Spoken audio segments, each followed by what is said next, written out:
الحمدللہ الحمدللہ رب العالمین الصلاۃ والسلام علی رسول الکریم فاعوذ باللہ من الشیطان الرجیم بسم اللہ الرحمن الرحیم۔ سورہ نساء میں آج ہم 104 نمبر آیت کو پڑھیں گے۔ ارشاد فرمایا کہ ولا تاہنوا فی ابتغاء القوم ان تکونوا تعلمون فانہم یعلمون کما تعلمون وترجون من اللہ ما لا یرجون وکان اللہ علیما حکیما۔ اے مسلمانوں، جب کسی قوم پہ حملہ کرنا ہو تو اس میں کمزوری اور سستی نہ دکھایا کرو۔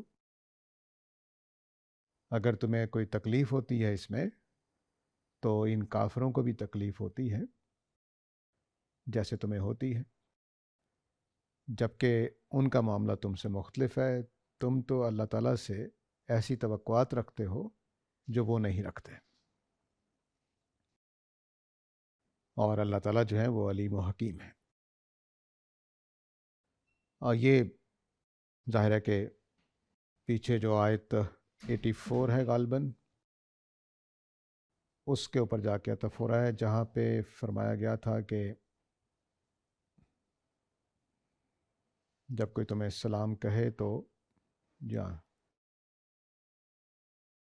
اس کو یہ نہ کہنا کہ وہ کافر ہے۔ تو یہ اس آیت پہ 84 پہ جا کے عطف ہوا ہے کہ جب میں نے یہ بتایا تھا کہ جتنے بھی آگے احکام آ رہے ہیں وہ دراصل نبی کریم صلی اللہ علیہ وسلم کے زمانے میں باغیوں کو کچلنے کے لیے فوجی آپریشن ٹائپ چیزیں تھیں۔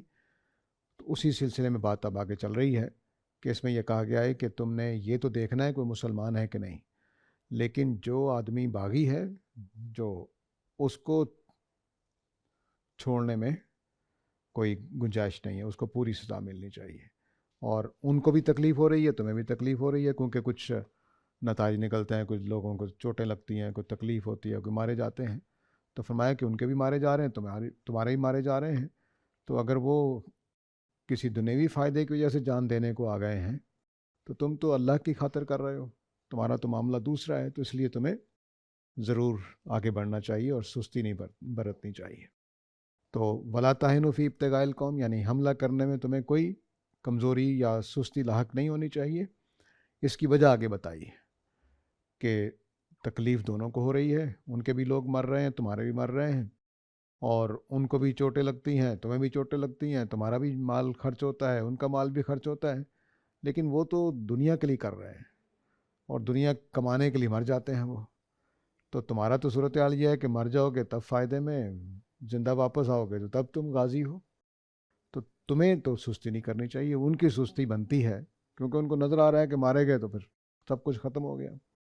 تو یہ بات اس میں کہی جا رہی ہے۔ تو گویا مسلمانوں کو ابھارا ہے، ان کو غیرت دلائی ہے کہ وہ دنیا کی خاطر اتنا کچھ جھیل رہے ہیں تو تم اللہ کی خاطر نہیں جھیل سکتے، جبکہ تمہیں دونوں صورتوں میں فائدہ ہونے والا ہے۔ صرف جنگ میں شریک ہو جانا دل کے ساتھ، تقوی کے ساتھ، یہی ثواب کا کام ہے، اور پھر شہید ہو جانا تو اور بھی اعلیٰ درجہ ہے۔ تو اس لیے تمہیں آگے بڑھنا چاہیے، سستی نہیں دکھانی چاہیے۔ یہ جو ظاہر ہے کہ جنگی جو قواعد ہوتے ہیں، ضوابط ہوتے ہیں، ان کے لحاظ سے بھی مسلمانوں کے ضوابط بہتر تھے۔ مال غنیمت ملنے کا جو طریقہ تھا وہ اس طرح کی چیزیں، تو مسلمانوں کو دنیاوی فائدہ بھی ان کے مقابلے میں زیادہ بہتر ملتا تھا، کیونکہ یہاں نبی کریم صلی اللہ علیہ وسلم جیسا عادل سپہ سالار تھا، جبکہ ادھر اپنی مرضی کی چیز اپنے پاس رکھ لی اور سپاہیوں کو بیچاروں کو جو باقی بچ گیا وہ بانٹ دیا گیا۔ تو اس پہلو سے بھی مسلمانوں کی صورتحال بہتر تھی، اور آخرت کے پہلو سے تو اللہ کے پہلو سے تو تھی ہی۔ تو اس لیے فرمایا کہ تمہیں سستی نہیں دکھانی چاہیے، تمہیں کمزوری نہیں دکھانی چاہیے، بھرپور حملہ کرنا چاہیے، بھرپور طریقے سے جم کر لڑنا چاہیے، کوئی بھی کوتاہی تمہیں نہیں کرنی چاہیے، کیونکہ تمہارے پاس وہ چیزیں زیادہ ہیں جو تمہیں فائدہ دینے والی ہیں۔ تو جو ان کو بھی تکلیف ہو رہی ہے، تمہیں بھی تکلیف ہو رہی ہے، لیکن وہ ان کی خدا سے وہ توقعات نہیں ہیں جو تمہاری ہے۔ تو یہ فرق ہے جس کو اللہ تعالیٰ نے، تکلیف دونوں کو ہو رہی ہے، ان کے بھی لوگ شہید ہو رہے ہیں، مارے جا رہے ہیں، تمہارے بھی شہید ہو رہے ہیں، ان کو بھی چوٹیں لگ رہی ہیں، تمہیں بھی چوٹیں لگ رہی ہیں، لیکن وَتَرْجُونَ مِنَ اللَّهِ مَا لَا يَرْجُونَ، یہ فرق ہے کہ تم اللہ سے اس چیز کی توقع رکھ کے میدان میں اترتے ہو جس کی وہ سوچ بھی نہیں سکتے. وکان اللہ علیمًا حکیمہ، اور اللہ تعالیٰ علیم و حکیم ہے. یہ اللہ تعالیٰ کی وہ صفات ہیں جو ہر چیز کے اندر جاری و ساری ہیں. حکیم ہونے کا مطلب یہ ہے کہ یہ خیال نہ کر لینا کہ تمہیں کوئی چوٹ نہیں لگے گی، یہ خیال نہ کر لینا کہ تمہارا کوئی آدمی شہید نہیں ہوگا، یہ خیال نہ کر لینا کہ ہر دفعہ تمہاری مرضی کا رزلٹ ہوں گے، یہ خیال نہیں کر لینا. اللہ تعالیٰ اپنے حکمت کے تحت اونچا نیچا کرتے رہتے ہیں. کبھی مسلمانوں کو زک پہنچے گی، کبھی ان کو پہنچے گی. تو ایسا نہیں ہے کہ ہر صورت میں تمہاری پسندیدہ نتائج نکلیں. تو پسندیدہ نتائج کب نکلیں گے؟ جب تم شرائط پوری کر دو گے. اللہ نے اپنے حکمت کے تحت جو کام کرنا ہوتا ہے سو کرتے ہیں. حکمت کے تحت کرنے کا مطلب ہے کہ شرائط پوری ہوں گی، قواعد ضوابط ہیں ہر چیز کے لیے، اور کچھ اور بھی فیکٹرز سامنے ہوتے ہیں. یعنی حکمت کا ایک مطلب یہ ہے کہ قواعد ضوابط کے مطابق تقوی کے ساتھ لڑو گے، جنگ کا نقشہ اور ہوگا. تقوی کے بغیر لڑو گے، جنگ کا نقشہ اور ہوگا. ایک تو یہ چیزیں ہیں. دوسرا اس کے اندر ہے کہ جو دوسری چیزیں اللہ تعالیٰ دیکھ رہے ہوتے ہیں. جیسے میں کئی دفعہ پہلے بھی کہا ہے کہ آپ کی دعا اس لیے قبول نہیں ہوگی کہ ہو سکتا ہے آپ کے بھائی کے لیے نقصان دہ ہو، تو اللہ قبول نہیں کریں گے. تو اس طرح کی جو چیزیں ہیں وہ ساری حکمت کے اندر ہوتی ہیں کہ میرے اندر کے تقوی کی کیا بات ہے اور میرے ارد گرد جو کچھ ہو رہا ہے اس میں. تو اگر مثال کے طور پر کسی موقع پر کافروں کو تھوڑی مہلت دینی ہے تاکہ وہ بھرپور طریقے سے باہر نکلیں اور کھل کر سامنے آئیں، تو اس کے لیے ہو سکتا ہے اللہ تعالیٰ مسلمانوں کو تھوڑا سا نقصان ہونے دے. تو یہ ساری حکمتیں ہوتی ہیں. تو اللہ تعالیٰ اپنے علم کے مطابق اور حکمت کے مطابق معاملہ کرتے ہیں. حکمت اور علم کے مطابق. تو اللہ تعالیٰ ساری چیزوں کو جانتے ہیں، جو چھپی ہوئی، جو ظاہر، جو نقصان ہونے والے ہیں، جو فائدے ہونے والے ہیں. اللہ تعالیٰ ہر ایک چیز کو جانتے ہیں. اس اصول پر پھر اللہ تعالیٰ اپنی حکمت کے تحت معاملہ کرتے ہیں کہ اگر یہ معاملہ یوں ہو جائے تو پھر یوں ہوگا، ورنہ نہیں ہوگا. تو وکان اللہ علیمًا حکیمہ. اسی سے ساری چیزیں جو شرک کا پیدا ہونے کا امکان ہے وہ بھی یہیں سے پھوٹتا ہے، اس کو بھی سمجھ لینا چاہیے. مثال کے طور پر ایک بندہ مومن اللہ تعالیٰ سے دعا کرتا ہے یا اللہ مجھے اولاد دے دے. اللہ تعالیٰ اپنے حکمت کے تحت سمجھتے ہیں اس کو اولاد نہیں دینی، تو وہ کہتا ہے کہ اللہ تعالیٰ تو سن ہی نہیں رہے میری. تو وہ پھر دوسرے دروازے کھٹکھٹانا شروع کر دیتا. علاج کروائے ایک الگ بات ہے، وہ شرک نہیں ہوتا، لیکن اللہ والی توقعات انسانوں سے لگا لے کہ وہ اولاد عطا کر دیں گے، وہ عطا کر دیں گے، وہ عطا کر دیں گے، تو یہ شرک ہو جائے گا. تو اس کو سمجھنا چاہیے کہ اللہ اپنی حکمت کے تحت دعائیں رد کرتے ہیں، قبول کرتے ہیں. احد میں اللہ تعالیٰ نے بتایا کہ میں نے کیوں نقصان ہونے دیا ہے. اس کے پیچھے حکمتیں تھیں، اس کے پیچھے صحابہ کی تربیت تھی. وہ 20 مقاصد بتائے ہیں اللہ تعالیٰ نے، وہ ساری اللہ کی حکمت کے تحت تھا. تو کوئی چیز بھی حکمت سے خالی نہیں ہے. دنیا میں جو اللہ تعالیٰ ہونے دیتے ہیں اس کے 1000 پہلو ہوتے ہیں. یعنی ہم دیکھ رہے ہوتے ہیں میرا نقصان ہو گیا، میرے والد صاحب فوت ہو گئے ہیں. اللہ تعالیٰ دیکھ رہے ہیں کہ نہیں، اس کے والد فوت ہونے کے بعد اس کے اندر جو قوت پیدا ہوگی، جو زندگی کو سنبھالنے کی صلاحیت پیدا ہوگی، جو اس کو آزادی ملنی چاہیے وہ ملے گی. وہ 1000 چیزیں اللہ تعالیٰ کر رہے ہوتے ہیں. ہماری نظر ایک نقصان پہ ہوتی ہے کہ ہمارا نقصان ہو گیا. تو یہ حکمت ہے جس کو سمجھنا چاہیے. اگر اس حکمت کو نہیں سمجھیں گے تو آپ کو آج کی دنیا کا سب سے بڑا سوال جس کو پرابلم آف ایول کہتے ہیں وہ اس کا جواب نہیں مل سکے گا. تو کان اللہ علیمًا حکیمہ. اللہ تعالیٰ جو ہیں وہ اپنے ان سارے اقدامات میں تمہارے لیے جنگ میں ان کو بھی نقصان ہو رہا ہے، تمہیں بھی نقصان ہو رہا ہے، اور تمہیں اللہ تعالیٰ توقعات پیدا کر رہے ہیں، تمہارے لیے وعدے کر رہے ہیں، یہ سارے کی ساری خدا کے حکمت اور علم کے مطابق ہے. اور نتائج پھر بھی اللہ نے اپنی حکمت کے تحت نکالنے ہیں، وہ تمہاری تمنا کے مطابق نہیں نکلیں گے. اگلی جو چند آیتیں ہیں وہ اسی مضمون سے متعلق ہیں لیکن کافی مشکل آیتیں ہیں. انا انزلنا الیک الکتاب بالحق. نبی کریم صلی اللہ علیہ وسلم سے اللہ تعالیٰ مخاطب ہے کہ ہم نے آپ کی طرف اس کتاب کو یعنی قرآن مجید کو بالحق سچ نازل کیا ہے، سچائیوں کے ساتھ. بالحق کے 2 مطلب آتے ہیں قرآن مجید میں. ایک یہ کہ سچائی اس کے اندر موجود ہے، یعنی سچی کتاب ہے، اس کے اندر جتنی باتیں ہیں وہ حق ہیں. اور دوسری یہ کہ واقعتاً ہم نے نازل کی ہے، یہ بھی سچائی ہے کہ اللہ کی طرف سے آ رہی ہے۔ تو یہ دو سچائیاں ہیں جو بالحق کے اندر بیان ہوتی ہیں۔ اب جب اللہ کی ہدایت آ جائے تو اللہ کی ہدایت کا تقاضا یہ ہے کہ اس کے مطابق زندگی گزاری جائے، فطری سی بات ہے۔ تو فرمایا کہ لِتَحْكُمَ بَيْنَ النَّاسِ بِمَا أَرَاكَ اللَّهُ، تاکہ تم لوگوں کے بیچ میں فیصلہ کرو اس کی بنیاد پر جو اللہ نے تمہیں دکھا دیا ہے۔ تو اب یہاں پر ایک طرف کتاب ہے اور ایک طرف ہے کہ بِمَا أَرَاكَ اللَّهُ، جو اللہ نے تمہیں دکھا دیا ہے اس کی بنیاد پہ فیصلہ کرو۔ فیصلہ کرنے کے لیے دو چیزیں ہیں، ایک یہ کہ انزلنا الیک الکتاب بالحق، ہم نے آپ کی طرف سچی سچی کتاب اتاری ہے، اور دوسری طرف بما اراک اللہ، جو اللہ نے آپ کو دکھا دیا ہے۔ کچھ مفسرین نے دونوں کو اکٹھا کیا ہے اور وہ کہتے ہیں کہ کتاب اللہ تعالیٰ نے اس طرح سے نازل کی ہے جیسے کہ نبی صلی اللہ علیہ وسلم نے اپنی آنکھوں سے حقیقتیں دیکھ لی ہوں۔ دیکھ تفسیر یہ کی گئی ہے۔ دوسری تفسیر یہ کی گئی ہے کہ اللہ نے آپ کی کتاب نازل کی ہے تو اس کا حق ہے کہ آپ انصاف کے ساتھ فیصلہ کریں اس کی روشنی میں، لیکن بما اراک اللہ، جو اب زندگی میں بھی آپ نے دیکھ لیا، کیونکہ یہ آیتیں منافقین کے بارے میں اتر رہی ہیں، تو پچھلی آیتوں میں ہم دیکھ چکے ہیں کہ منافق کس طرح سے جنگ کے موقع پر بھاگ جاتے ہیں، بہانے بناتے ہیں، تو نظر آ جاتا ہے نا کہ یہ منافقین ہیں۔ تو بما اراک اللہ کا ایک مطلب یہ بھی ہے کہ جو ہم نے اب واقعات کے طریقے پر جنگوں میں شامل کر کے یا ان کے بھاگنے سے یا ان کی چھٹی لینے سے آپ کے سامنے آ گیا ہے کہ منافق کون ہے اور کون نہیں ہے، تو اس کو بما اراک اللہ سے بیان کیا ہے۔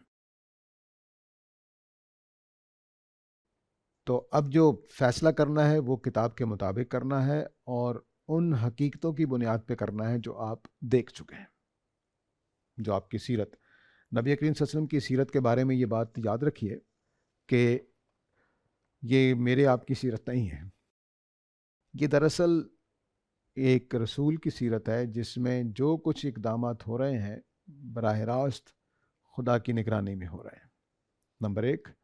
نمبر دو، جو کچھ ہو رہا ہے وہ ایک نتائج کی طرف لے کے جانا ہے، وہ ایسا نہیں ہے، نتائج ہماری طرف بھی جانا ہے لیکن وہ بیان نہیں ہو رہے نا، ہماری لائف کے بارے میں قرآن نازل نہیں ہو رہا۔ نبی کریم صلی اللہ علیہ وسلم کے ساتھ جو کچھ ہو رہا ہے اس میں قرآن نازل ہو رہا ہے، قرآن نازل ہو رہا ہے، اللہ تعالیٰ بتا رہے ہیں کہ تم منافقین کے بارے میں دو گروپ بن گئے ہو، منافقین کو سزا دو، ان کے جہاں پاؤ مار ڈالو، لیکن تم سستی کر رہے ہو، یہ کر رہے ہو، وہ کر رہے ہو، یہ ساری باتیں ساتھ ساتھ زیر بحث آ رہی ہیں۔ ان کتاب کی ان باتوں کی روشنی میں اور جو واقعات ہو رہے ہیں مل کر ایک حقیقت واضح کر دیتے ہیں، جس کو سورہ جنگ بدر کے حوالے سے قرآن مجید نے یوم الفرقان کہا ہے کہ بدر فیصلے کا دن ہے، اس دن فیصلہ کر دیا گیا تھا کہ سچائی پر کون ہے اور باطل پر کون ہے۔ تو نبی کریم صلی اللہ علیہ وسلم کی زندگی میں ہونے والے واقعات قرآن کی روشنی میں فرقان بن جاتے ہیں۔ یہ وہ بات ہے جو یہاں پر فرمائی جا رہی ہے کہ اب قرآن مجید کی روشنی میں اور جو کچھ تم اپنی زندگی میں دیکھ رہے ہو وہ ملا کر تمہیں فیصلہ کرنا ہے۔ کیا کیا فیصلے کرنے ہیں؟ ایک فیصلہ یہ کرنا ہے کہ جنگ کرنی ہے کہ نہیں کرنی، ٹھیک ہے، اللہ تعالیٰ حکم دے رہے ہیں جنگ کرو اور کمزوری نہ دکھاؤ، تو اب آپ نے ان کے خلاف اقدام کرنا ہے کہ نہیں کرنا، پہلا یہ فیصلہ کرنا ہے۔ دوسرا یہ فیصلہ کرنا ہے کہ کون منافق ہیں جن کے خلاف جنگ کرنی ہے، کون نہیں ہے، ٹھیک ہے۔ تو قرآن مجید نے تو کہہ دیا جنگ کرو، اب آگے اللہ تعالیٰ کہہ رہے ہیں کہ ان منافقین کے خلاف کرو جو فساد پیدا کر رہے ہیں، تو وہ اب آپ نے فیصلہ کرنا کہ کون سے منافق ایسے ہیں جن کے لیے ہم جنگ کریں گے، جن کے خلاف، اور جن کے خلاف نہیں کریں گے۔ تو یہ اب پوری ایک صورتحال ہے۔ اب تھوڑی سی کہانی سناتا ہوں جو پیچھے سے واضح ہے، لیکن کیونکہ بریک آ جاتا ہے ہفتے کا تو پچھلی باتیں بھول جاتی ہیں۔ پیچھے یہ بات چل رہی ہے کہ کچھ لوگ ایسے تھے جو مدینہ کے ارد گرد بدوؤں کی شکل میں رہتے ہیں، اور وہ ہر موقع پر، مدینہ کے اندر بھی رہتے ہیں، وہ ہر موقع پر فساد پیدا کرتے ہیں، ہر موقع پر۔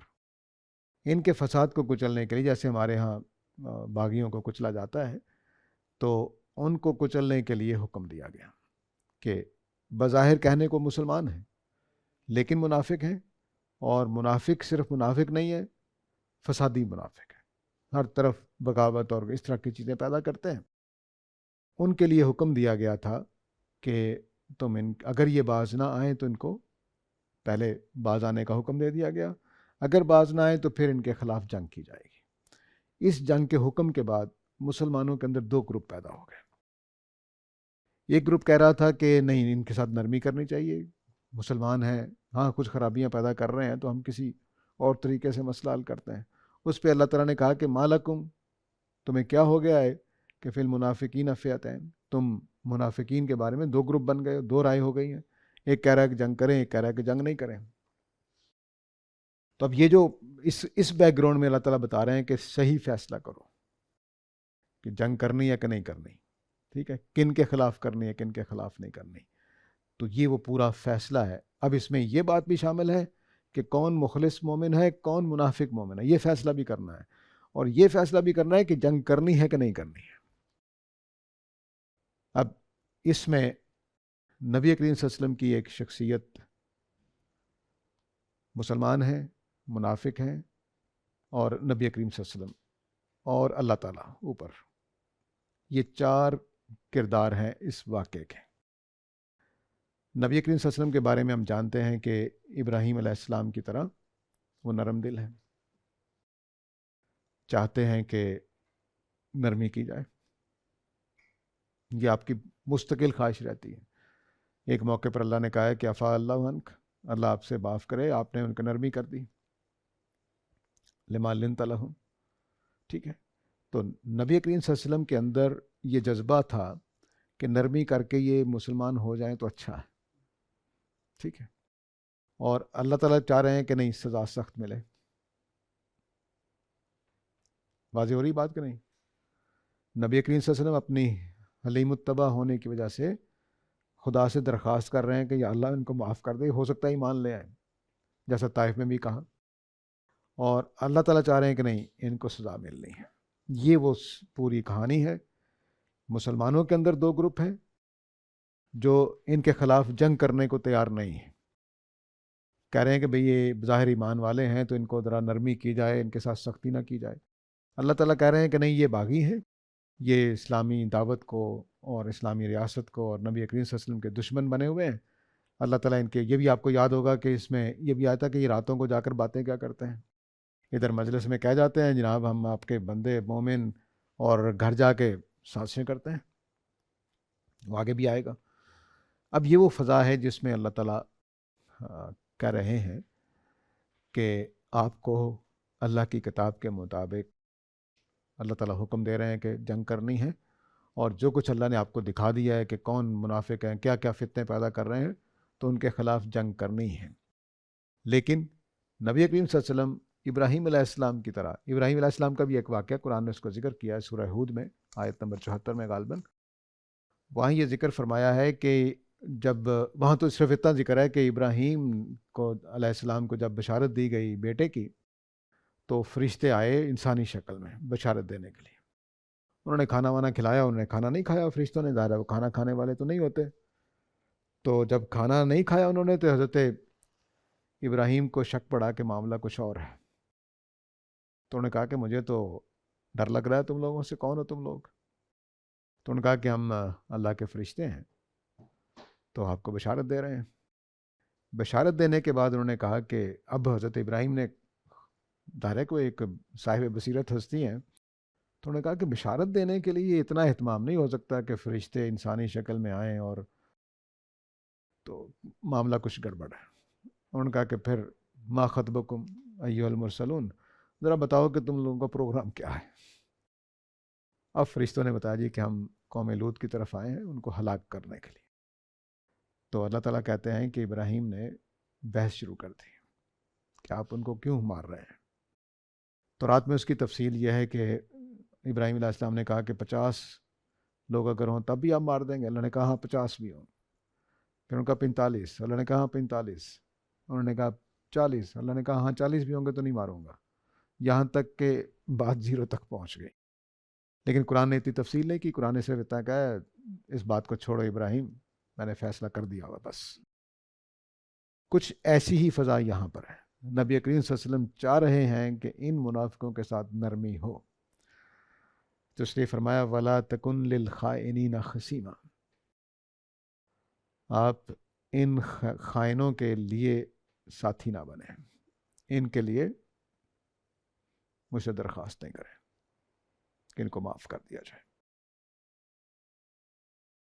تو اب دوبارہ دیکھیے پوری جملہ دیکھیے، انا انزلنا الیک الکتاب، ہم نے آپ کی طرف اپنی کتاب نازل کی ہے تاکہ آپ اس کی روشنی میں فیصلہ کریں لوگوں کے لیے، اور ان چیزوں کی روشنی میں جو میں نے آپ کو دکھا دی ہیں پچھلے 10-12 برسوں میں، تو آپ ان خائنوں کے ساتھی نہ بنیں،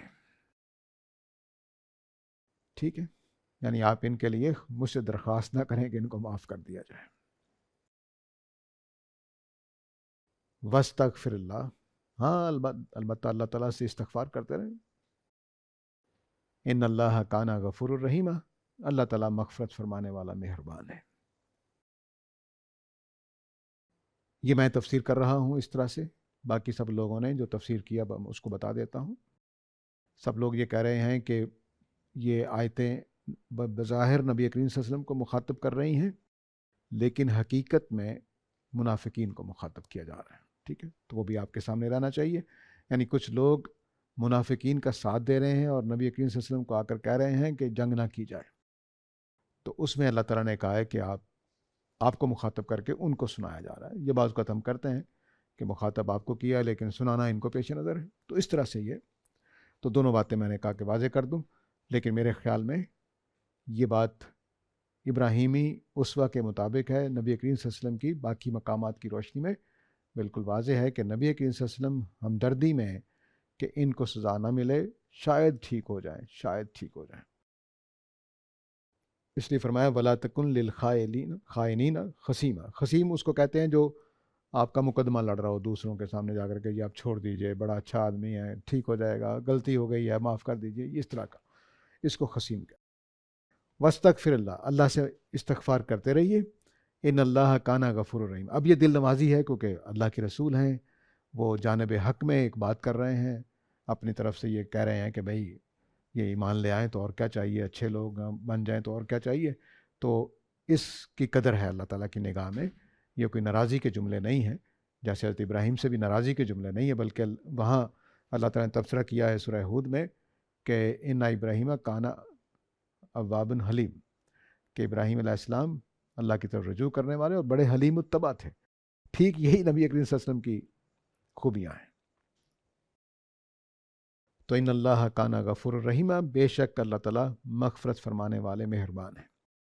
اب یہ نبی کریم صلی اللہ علیہ وسلم کو حکم دیا گیا ہے کہ اس مسئلے میں اب آپ استغفار ضرور کیجئے، لیکن جو کام کرنے کا ہے وہ آپ کر دیجئے۔ وہ کیا ہے کہ اللہ تعالیٰ کہہ رہے ہیں کہ ولا تہنوا فی ابتغاء القوم، لوگوں کے اوپر حملہ کرنے میں آپ کو کوئی کوتاہی نہیں کرنی چاہیے۔ آگے مزید بات کو کھول دیا ہے، ولا تجادل عن الذین یختانون انفسہم۔ اب جو خائنین کا لفظ ہے اس کو بھی سمجھ لیجئے، میں فراموش کر گیا۔ خائن کیا ہوتا ہے؟ خائن وہ آدمی ہوتا ہے کہ وعدہ کچھ کرے کچھ، اظہار کچھ کرے، حقیقت اندر سے کچھ اور ہو، تو یہ خیانت کرنے والا ہوتا ہے۔ تو امانت رکھیں تب، نکاح کے رشتے میں آ جائیں تب وہ اپنے نکاح کے رشتے کی سے وفاداری نہ کریں، کاروبار میں آپ کے ساتھ شریک ہو تو وہ کاروبار کے شراکت کے جو قواعد ہیں اور جو اخلاقی ضابطے ہیں ان کی پرواہ نہ کرے، یہ خائن ہوتا ہے۔ اب جو منافقین یہاں پر ہیں جن کے بارے میں وہ فوجی آپریشن کا حکم دیا جا رہا ہے، وہ لوگ تھے کہ کہنے کو تو مدینہ کی ریاست کا حصہ تھے، نبی صلی اللہ علیہ وسلم کی اطاعت بھی کر رکھی تھی، جیسے قرآن نے بیان کیا ہے کہ تمہارے پاس بیٹھ کے کہتے ہیں جی ہم نے بات مانی، لیکن بعد میں جا کر دوسرے باتیں کرتے ہیں۔ تو کہنے کو تو یہ ایسے ہی تھا، لیکن حقیقت میں یہ اندر سے دشمنوں کے ساتھ ملے ہوئے تھے، نبی کریم صلی اللہ علیہ وسلم کی پرواہ نہیں کرتے تھے، فساد پیدا کرنا بلکہ اسلامی ریاست کو نقصان پہنچا کے مدینہ میں ختم کرنا چاہتے، اس لیے خائنین کا لفظ بولا گیا۔ تو آگے فرمایا کہ ولا تجادل عن الذین یختانون انفسہم، تو فرمایا کہ آپ ان لوگوں کے بارے میں ہم سے بحث نہ کریں جو اپنے آپ سے خیانت کر رہے ہیں۔ اپنے آپ کا جو محاورہ ہے یہ دو طرح سے معنی دیتا ہے۔ اپنے آپ سے خیانت کرنے کا مطلب ہے کہ اپنے لوگوں سے خیانت کر رہے ہیں، جیسے سورہ البقرہ میں گزر چکا ہے فقتلوا انفسکم، اپنے آپ کو قتل کرو، مطلب باپ نے بیٹے کو قتل کرنا ہے، بیٹے نے باپ کو جو سزا دیتے ہوئے، تو جیسے قاضی، عادل قاضی جو ہے وہ اپنے بعض اوقات اپنے بچوں کو بھی سزا دے دیتا ہے، تو اس طرح سے. تو اب یہ بات کا مطلب یہ ہوا کہ تختانون انفسکم کا مطلب ہے کہ تم خیانت کر رہے ہو اپنے لوگوں سے، یعنی اپنے جن کو تم کہہ رہے ہو کہ ہمارے لوگ ہیں، میں آپ کا ہوں جی، آپ کی ریاست کے اندر ہوں. تو ایک تو یہ مطلب ہے. دوسرا مطلب ہے کہ اپنے ضمیر کے خلاف. یہ وہاں پر استعمال ہوا ہے جہاں روزے کا حکم آیا. تو روزے کا حکم آیا تو اس میں ابھی بس اتنا حکم آیا تھا کہ تم پر روزے فرض کیے گئے جیسے تم سے پہلی قوموں پر. اس میں لوگوں کو دونوں طرح کی باتیں معلوم تھیں کہ یہود کے ہاں روزہ، مسائل کتاب کا روزہ 24 گھنٹے کا، اور دین ابراہیمی میں روزہ 12 گھنٹے کا تھا. اب کچھ لوگوں کے ذہن میں تھا کہ 24 گھنٹے کا روزہ ہے، جیسے چونکہ اللہ نے کہا کہ جیسے تم پہلی قوموں پر فرض کیے تم پر بھی فرض کیے گئے. تو اس کا ایک مطلب یہ نکل رہا تھا کہ جیسے ان کے اوپر 24 گھنٹے کا ایسے ہی ان کے اوپر بھی 24 گھنٹے کا. لیکن پھر بھی لوگوں نے رات کو کچھ ایسے کام کر لیے جو روزے کے خلاف تھے. تب ان کے اندر رائے کیا تھی کہ 24 گھنٹے کا روزہ ہے، لیکن عمل کر رہے تھے 12 گھنٹے کے روزے پر. ٹھیک ہے، رائے کیا ہے کہ روزہ 24 گھنٹے کا ہے، لیکن عمل کر رہے ہیں 12 گھنٹے والے روزے پر، یعنی صرف دن کے روزے پر. اس پہ اللہ تعالیٰ نے کہا کہ یہ تختانون انفسکم، تم اپنے ضمیر کے خلاف عمل کر رہے ہو. اس سے یہ دین کا اصول معلوم ہوتا ہے کہ آپ کی رائے میں جس بات پر آپ کا ضمیر مطمئن ہے اسی کے مطابق چلنا پڑے گا. ٹھیک ہے. تو اب اللہ تعالیٰ کہہ رہے ہیں کہ یہ خود اپنے آپ سے خیانت کر رہے ہیں. مطلب کیا کہ ان کو معلوم ہے کہ نبی کریم صلی اللہ علیہ وسلم سچے رسول ہیں، لیکن اس علم ہونے کے باوجود وہ منافقت کر رہے ہیں. یہی معنی پھر خائنین کے ہوں گے. جو اوپر خائنین کا لفظ آیا ہے کہ یہ خائن ہے، تو خائن ایک یہ کہ جو ریاست کے ساتھ نبی کریم صلی اللہ علیہ وسلم کے ساتھ انہوں نے ایمان کا یا اچھا شہری بن کر رہنے کا جو فیصلہ کیا ہوا ہے اس کے خلاف چل رہے ہیں. اور دوسرا اس کا مطلب یہ ہوگا کہ اپنے ضمیروں کے خلاف چل رہے ہیں، تو اپنے ضمیر کے خلاف چل رہے ہیں. اور اس وجہ سے یہ تو آدمی کے منافق ہونے کی سب سے بڑی بات یہ ہے کہ وہ اپنے ضمیر کے خلاف چلتا ہوں. اس سے بڑا منافق کوئی نہیں ہوتا. تو آگے فرمایا ان اللہ لا یحب من کان خوانا نسیما، تو اللہ تعالیٰ ایسے لوگوں کو پسند ہی نہیں کرتا جو خیانت کرنے والے اور لوگوں کے حق مارنے والے ہوں. تو اب آپ اندازہ کر سکتے ہیں کہ بحث کیا چل رہی ہے. بحث یہ چل رہی ہے کہ ان منافقین کے ساتھ کیسا رویہ اختیار کیا جائے. اللہ تعالیٰ کی منشا یہ ہے کہ ان کو بھرپور سزا مل جائے، لیکن نبی کریم صلی اللہ علیہ وسلم کی درخواست ہے خدا کے حضور کہ کچھ نرمی کی جائے. امید ہے کہ یہ لوگ ایمان لے آئیں. لیکن اللہ تعالیٰ کہہ رہے ہیں کہ نہیں، یہ خائن ہیں. انہوں نے نہ صرف آپ کے ساتھ خیانت کی ہے، اللہ تعالیٰ کو دھوکہ دے رہے ہیں، بلکہ اپنے ضمیر کے خلاف بھی کر رہے ہیں. ان کو پتہ ہے کہ سچائی کدھر ہے، لیکن پھر بھی اس کا ساتھ نہیں دے رہے. اگر یہ بے علمی میں ہوتے تو معافی ہو جانے، پھر یہ حکم آنا ہی نہیں تھا. سچی بات یہ ہے. تو خوان کا مطلب وہی خیانت کرنے والا ہے، اور یہ مبالغے کا صیغہ ہے، بہت زیادہ خیانت. تو اب 3 پہلوؤں کی خیانت ہو گئی. جن کو اپنا کہا جا رہا ہے ان کے ساتھ اپنا والا معاملہ نہیں ہے. نبی کریم صلی اللہ علیہ وسلم کی اطاعت کی بات کرتے ہیں لیکن اطاعت نہیں کر رہے ہیں. اسلامی ریاست میں شہری ہیں لیکن اس کے خلاف فساد پیدا کر رہے ہیں. ٹھیک ہے، یہ سارا کچھ. اور پھر سب سے بڑھ کر یہ کہ اپنے ضمیر کے خلاف چل رہے ہیں. یہ خیانتیں ساری اکٹھی ہیں، اس لیے اللہ تعالیٰ نے کو خوان کہہ دیا ہے کہ بہت ہی زیادہ خیانت کرنے والے. اسیم اسی کو کہتے ہیں جو اپنے دل کے خلاف عمل کرتا ہو. قرآن نے اس کو دوسری کا بیان کیا ہے، آسم قلبہ، اس کا دل گناہ گار. تو جو آدمی اپنے ضمیر کے خلاف چلتا ہے وہ دل سے گناہ کرتا ہے. یہ چھوٹی بات نہیں ہے، اس کو اسیم کہا گیا. تو اب یہ فرمایا نبی کریم صلی اللہ علیہ وسلم سے کہ آپ ان منافقین کے بارے میں، ان خائنوں کے بارے میں جو اپنے آپ سے بھی خیانت کر رہے ہیں، خوان ہیں، بالکل ان کے دل جو ہیں وہ گناہ گار ہو رہے ہیں. ایسا نہیں کہ کسی مجبوری میں انہوں نے کوئی کام کر لیا ہے یا بے علمی میں ایسا کر لیا. بے علمی میں آدمی غلط کام کر جاتا ہے، یا کسی جذبے کے تحت آ کر کسی انتقامی جذبہ یا اس طرح کی. لیکن یہ تو جانتے بوجھتے سوچتے سمجھتے ہوئے اپنے ضمیر کے خلاف کر رہے ہیں. اس لیے یہ اسیم ہے، خوان ہے. ان کو اللہ پسند ہی نہیں کرتا. گویا جو آپ درخواست کر رہے ہیں وہ قبول نہیں کی جائے گی. جو آپ درخواست کر رہے ہیں وہ قبول نہیں کی جائے گی، کیونکہ اللہ تعالیٰ ان کو پسند ہی نہیں کر رہے ہیں. ابھی اللہ تعالیٰ کا جو بیان ہے وہ ختم نہیں ہوا ان کے بارے میں. آگے فرمایا یستخفون من الناس، یہ لوگوں سے تو چھپ سکتے ہیں.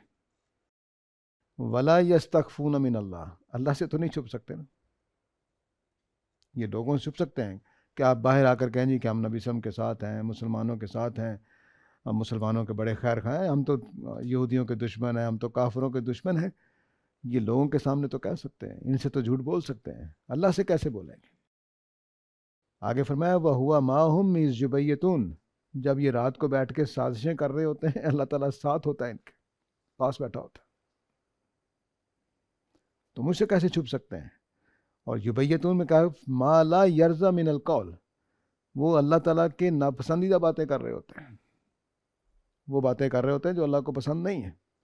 رسول کے خلاف سازشیں، جھوٹ، تقوی کے خلاف پروگرام، یہ سب وہ بنا رہے ہوتے ہیں. تو اب اللہ تعالیٰ نے گویا بالکل کھل کے بتا دیا ہے کہ جن کے بارے میں جنگ کرنے کا حکم دے رہا ہوں وہ لحاظ کے لائق نہیں ہے. آپ کو ان کے بارے میں علم نہیں. اب یستخفون من الناس لفظ بولا گیا اس لیے کہ بتایا جائے کہ تم لوگوں کو لگ رہا ہے کہ وہ اچھے ہیں، وہ نہیں اچھے ہیں، کیونکہ وہ تمہارے سامنے کھل کر آتے ہی نہیں ہیں. لیکن میں تو ان کی وہ باتیں بھی جانتا ہوں جو گھروں میں بیٹھ کے رات کو کرتے ہیں، سازشیں کرتے ہیں، پلاننگ کرتے ہیں اللہ کے خلاف، اللہ کے رسول کے خلاف اور مسلمانوں کے خلاف. تو یستخفون من الناس، یہ لوگوں سے تو چھپ سکتے ہیں. ولا یستخفون من اللہ، لیکن اللہ سے نہیں چھپ سکتے. وَهُوَ مَعَهُمْ إِذْ يُبَيِّتُونَ، اللہ ان کے پاس بیٹھا ہوتا ہے جب یہ رات کو سازشیں کر رہے ہوتے ہیں. مَا لَا يَرْضَى مِنَ الْقَوْلِ، وہ باتیں جو اللہ کو پسند نہیں ہیں. وَكَانَ اللَّهُ بِمَا يَعْمَلُونَ مُحِيطًا، اور جان رکھو کہ جو کچھ یہ کر رہے ہیں اللہ تعالیٰ ان کو گھیرے میں لیے ہوئے. یہ آیتیں ظاہر ہے کہ مسلمانوں کے لیے بھی آنکھیں کھولنے والی تھیں اور خود منافقین کے لیے بھی آنکھیں کھولنے والی تھیں کہ ہمارا معاملہ نبی کریم صلی اللہ علیہ وسلم بطور شخص نہیں ہے، بلکہ نبی کریم صلی اللہ علیہ وسلم بطور نبی ہمارا واسطہ پڑا ہوا ہے، جس کے پیچھے خدا کی یہ رہنمائی موجود ہے. اور یہ خدا جو ہے یہ ہر جگہ پہ موجود ہے، ہر چیز کو دیکھ رہا ہے، تو اس سے بچنا ناممکن ہے. تو یہ وہ آیات ہیں جس میں نے جو تفسیر کی ہے یہ پہلے موجود نہیں ہے، تو اس لیے صرف اس لیے نہ مان لیجئے کہ میں نے کی ہے. پرانی تفسیر میں نے بتا دی ہے کہ ان تمام آیتوں میں نبی کریم صلی اللہ علیہ وسلم کو مخاطب مان کر مسلمانوں کو یا کمزور مسلمانوں کو یا منافقوں کو کہا جا رہا ہے کہ تم ان لوگوں کا ساتھ نہ دو. لیکن حقیقت میں معاملہ وہی ہے جو ابراہیم علیہ السلام کا معاملہ تھا کہ وہ قوم لوط کے بارے میں اللہ تعالیٰ سے اللہ نے لفظ بولے ہیں یجادلنا، وہ ہم سے بحث کر رہا تھا ابراہیم علیہ السلام کے بارے میں. فرمایا تو وہ بحث کر رہے تھے کہ آپ ان کو معاف کر دیں، ابھی ایک بھی ہوگا تو معاف کر دیں. اللہ نے کہا ایک بھی ہوگا. 50 سے شروع ہوئے اور ایک پہ آ کے بات ختم ہوئی.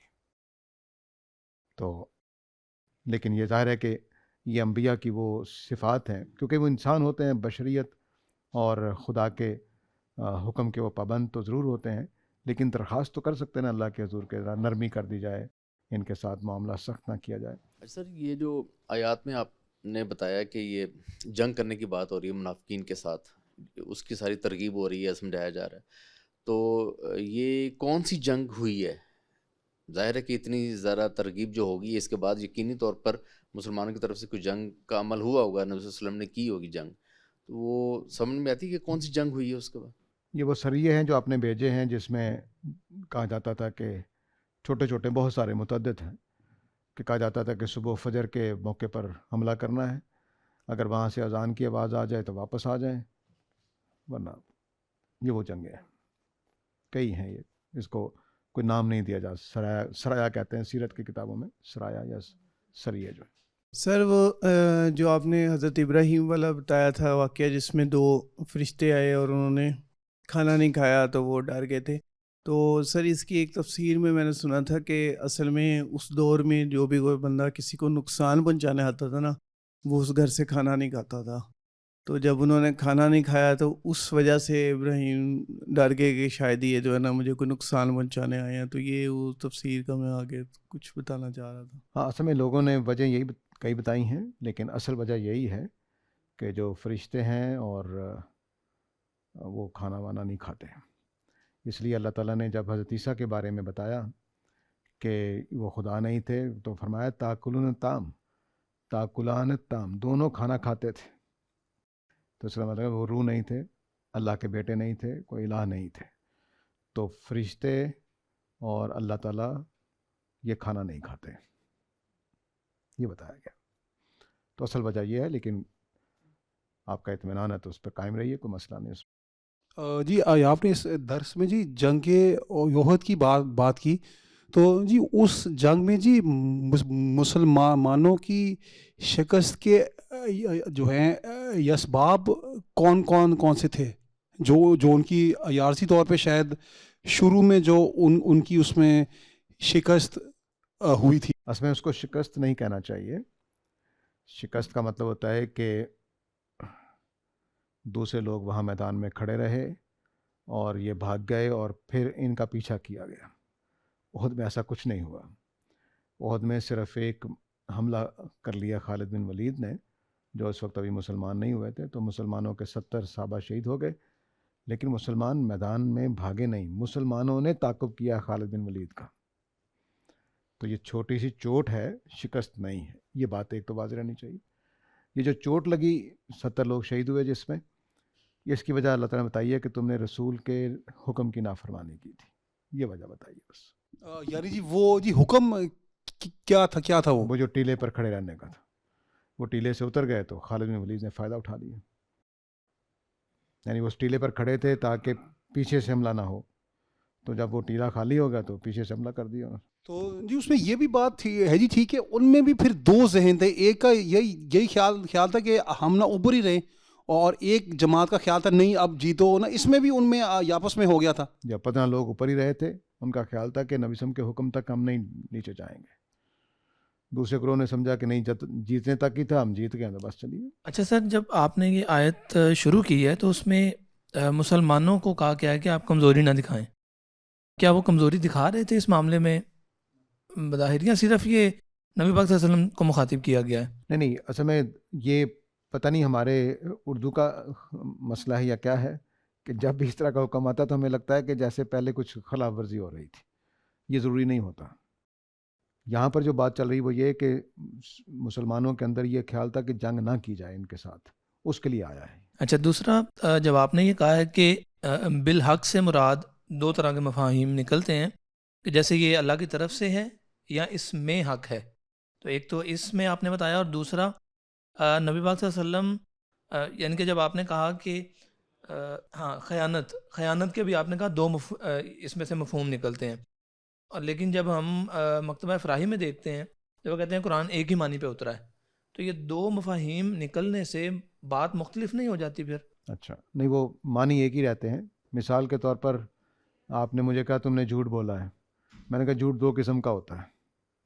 تو بولا تو جھوٹ ہی ہے، وہ بات ایک ہی ہے. جھوٹ کی اب قسمیں بتا رہا ہوں میں، اس سے معنی میں کوئی فرق نہیں پڑا.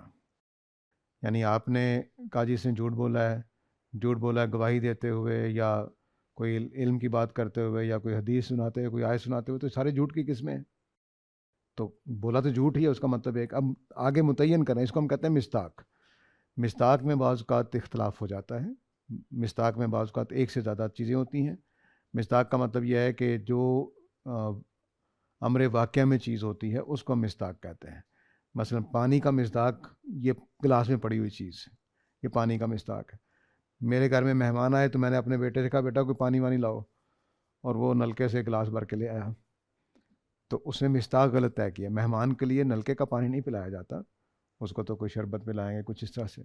تو اب یہ مصداق غلط طے ہوا ہے. میں نے پانی بولا تھا بیٹا مہمانوں کے لیے پانی وانی لے کے آؤ، وہ نلکے سے پانی بھر کے لے آیا. یا میں نے وضو کرنا تھا، وہ میں نے کہا بیٹا پانی لے کے آؤ، وہ کوکا کولا کی بوتل لے آ لو، وضو کر لو اس سے. تو پانی کے لفظ کا تعین غلط. تو یہ جو اس کو ہم مصداق کہتے ہیں. پانی کا لفظ مجھے پتہ ہے معنی کیا ہے.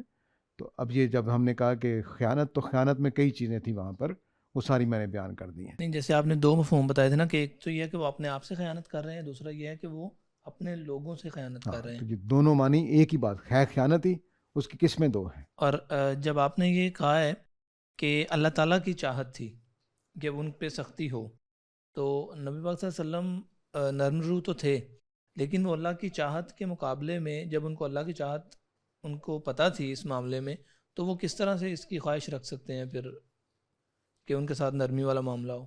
انبیاء درخواست کرتے رہتے ہیں، پھر یہ ان کو اجازت ہوتی ہے کہ خدا کے حضور وہ درخواست کریں کہ نرمی کر دی جائے. تو ابھی ہم نے ابراہیم علیہ السلام کا سورہ ہود میں آیت نمبر 74 دیکھ لیجئے، اس میں وہ لڑ رہے ہیں کہ 5 ہوں 10 ہوں 20 ہوں، تو یہ ٹھیک ہے، یہ انبیاء کی اطاعت کے خلاف نہیں ہے. یہ انبیاء کی درخواست ہے کہ ذرا کچھ اور ہو سکتا ہے تو ہو جائے، بس اس سے زیادہ کچھ نہیں. اور سر یہی اصول کیا ہم اپلائی کر سکتے ہیں؟ مطلب ہمیں اگر پتہ چل جائے کہ کوئی شخص منافقت کر رہا ہے ہمارے ساتھ، تو یہ جتنی سختی اللہ تعالیٰ برت رہے ہیں یہ ہم نہیں کر سکتے، کیونکہ ہمیں پتہ ہی نہیں منافق ہے کہ نہیں ہے. یہاں تو مسئلہ یہی ہے کہ اللہ تعالیٰ نے پھر واضح کیا کہ وہ منافق ہیں، کس درجے کے منافق ہیں. اس لیے ایک تو دینی معاملات میں ہے نا، ایک یہ ہے کہ ہم اپنے دنیاوی معاملات میں دیکھتے ہیں کہ کوئی ہمارے ساتھ منافقت کر رہا ہے، تو کیا یہ اصول ہم وہاں پہ لاگو کر سکتے ہیں کہ ہم اس کے خلاف کوئی اقدام کریں اس طرح کا؟ یا آپ کو صرف اتنا حق ہے کہ آپ فاصلہ کر لیں. اگر آپ کو لگ رہا ہے کہ وہ آپ کے ساتھ منافقت کر رہا ہے، تو آپ اس کی منافقت کے جو اثرات ہیں ان سے بچنے کی کوشش کریں. حضرت عیسیٰ علیہ السلام کا جملہ بہت اچھا ہے کہ سانپ کی طرح ہوشیار ہو جائے کہ تمہیں کوئی نقصان نہ پہنچائے، اور کبوتر کی طرح بے ضرر ہو جاؤ کہ تمہارے سے کسی کو نقصان نہ ہو. اور یہاں پہ آپ نے اسیم کا مطلب بھی حق تلفی کرنے والا لکھا ہے، لیکن وہ ترجمے میں جو لکھا ہوا ہے وہ تو بدعہدی کے اس میں آتا ہے نا. میں نے اس کو گناہ گار کے معنی، میں نے اسیم بولا ہے جن کا دل گناہ کرے. تو اب یہاں پر بھی وہی مصداق کا مسئلہ ہے کہ کس کو ہم اسیم کہیں گے. منافقوں کے لحاظ سے دیکھیں تو بدعہد ہو جائیں گے، ریاست کے شہریوں کے لحاظ منافقوں کے لحاظ سے دیکھیں تو گناہ گار ہو جائیں گے. اگر ریاست کے شہریوں کے لحاظ سے دیکھیں کہ انہوں نے معاہدہ کیا ہوا کہ امن کے ساتھ رہیں گے، لیکن وہ تو بدعہد ہو جائے گا. تو وہ بھی مصداق کا مسئلہ ہے. تو کبھی ہم ترجمے میں مصداق کے لحاظ سے کر دیتے ہیں، کبھی حقیقت کے اعتبار سے. تو میرے خیال میں یہاں پر دل کے گناہ کے معنی میں ہے، وہ بدعہدی والا بھی ہے، منافقت والا بھی ہے.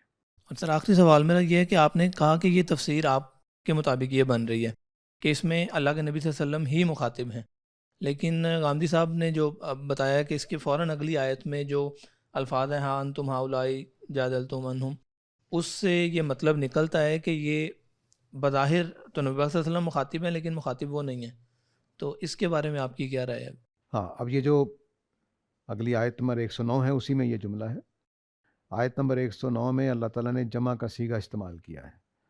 تو اب سارے مسلمانوں کو مخاطب کر لیا ہے، کیونکہ اگلی جو آیت ہے وہ اللہ تعالیٰ بتا رہے ہیں کہ چونکہ شروع بات یہاں سے ہوئی ہے کہ 2 گروپ بن گئے تھے، مسلمانوں میں 2 گروپ بن گئے تھے.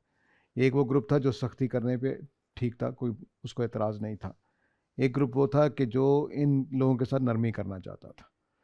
ان میں نبی کریم صلی اللہ علیہ وسلم بھی شامل تھے، اور اکابر مسلمان بھی ہو سکتا ہے کسی طرح سے سوچ رہے ہوں. تو اب ان سب کو شامل کر لیا. اور آپ کو یہ ایک اور پیچھے چلیں بات، تو ان آیتوں میں یہ 2 چیزیں اکٹھی چل رہی ہیں.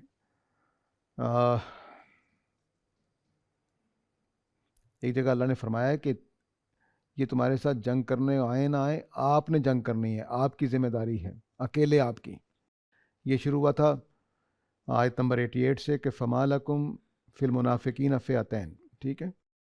اس کے بعد یہ بات چل پڑی، اور تو اس وجہ سے جو اللہ تعالیٰ نے وہاں پر بھی الگ کیا ہے، مسلمانوں سے نبی وسلم کو الگ کیا ہے کہ آپ کی اکیلے کی ذمہ داری ہے، آپ نے یہ جنگ کرنی ہی کرنی ہے، تو مسلمانوں کو ساتھ ابھاری ہے. یہ چند آیتیں پیچھے ہیں اور نظر نہیں میری پڑ رہی کہ مالکم،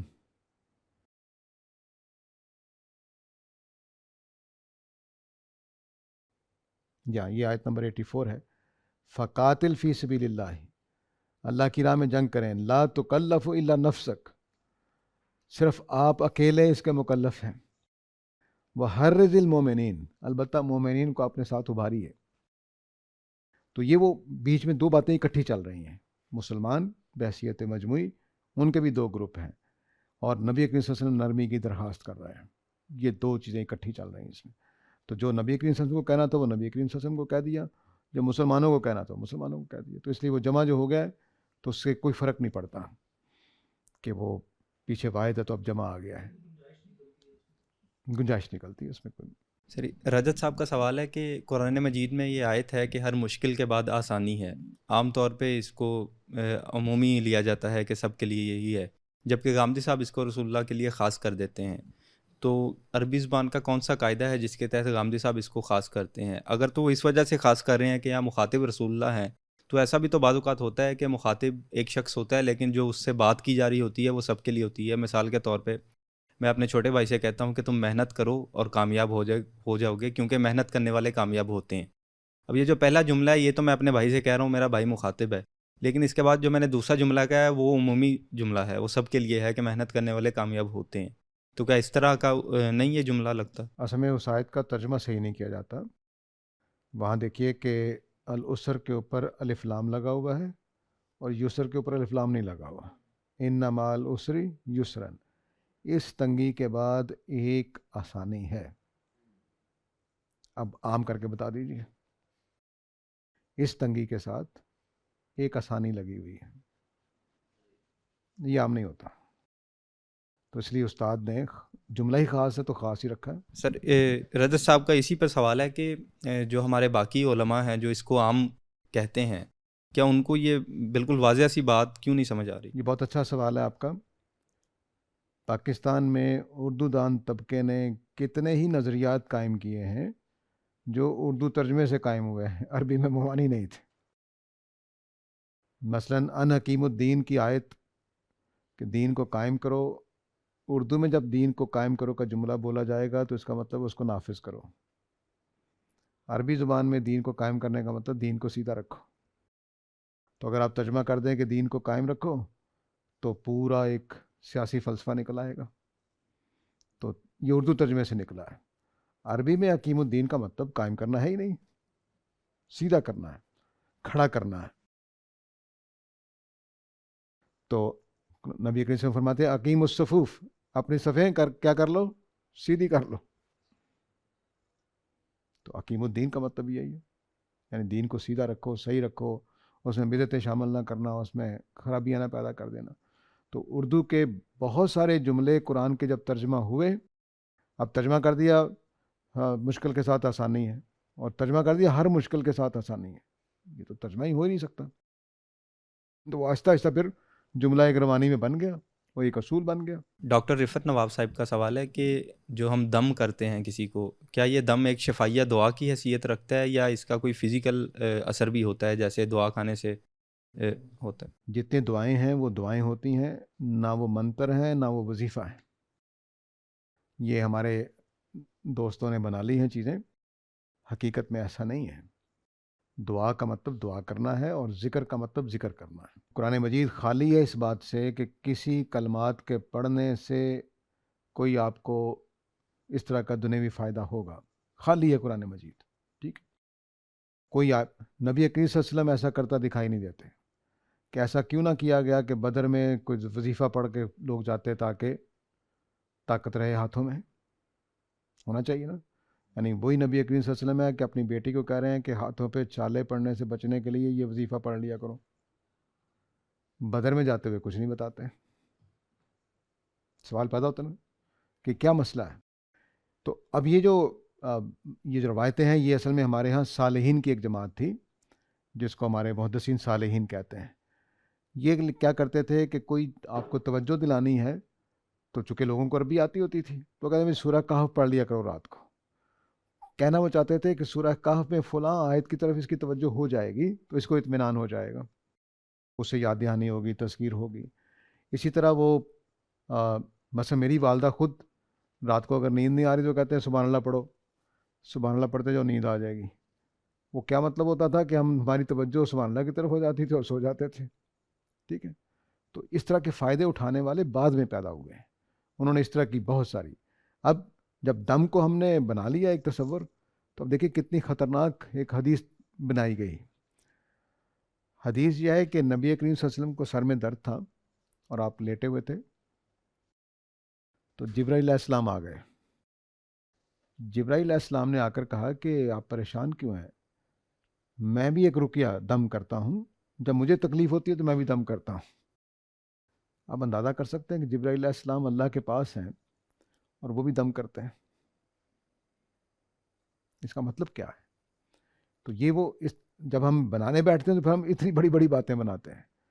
حضرت جبرائیل علیہ السلام کو نہ سر درد ہوتا ہے، نہ وہ پریشان ہوتے ہیں، وہ اللہ کے روح ہیں، اللہ کے پاس ہوتے ہیں، ان کے اور اللہ کے درمیان میں کوئی حجاب نہیں ہے، کچھ نہیں۔ تو جا کے اللہ کو درخواست کیوں نہیں کرتے ہوں گے بیٹھ کے؟ دم کرنے کی ضرورت کیا ہے؟ دم کرنے کی ضرورت ہمیں پڑ سکتی ہے کہ ہم اللہ سے براہ راست بات نہیں کر پاتے سامنے، ٹھیک ہے؟ تو یہ وہ ساری باتیں پھر بنائی جاتی ہیں۔ تو قرآن مجید بالکل خالی ہے اس بات سے کہ کوئی کلمات آپ کو ٹھیک کرنے کے لیے نازل کیے گئے ہیں، ایک بھی نہیں ہے۔ کچھ آیتوں کو ہم نے وہ معنی دیے، مثلا آیت الکرسی جو ہے، آیت کریمہ جس کو کہتے ہیں حضرت یونس علیہ السلام والی، تو اس کے بارے میں کیا کہتے ہیں کہ مصیبت سے نکلنے کی دعا ہے۔ قرآن بھی کہتا ہے کہ اس میں توبہ کی ہے، اور توبہ کے کلمات،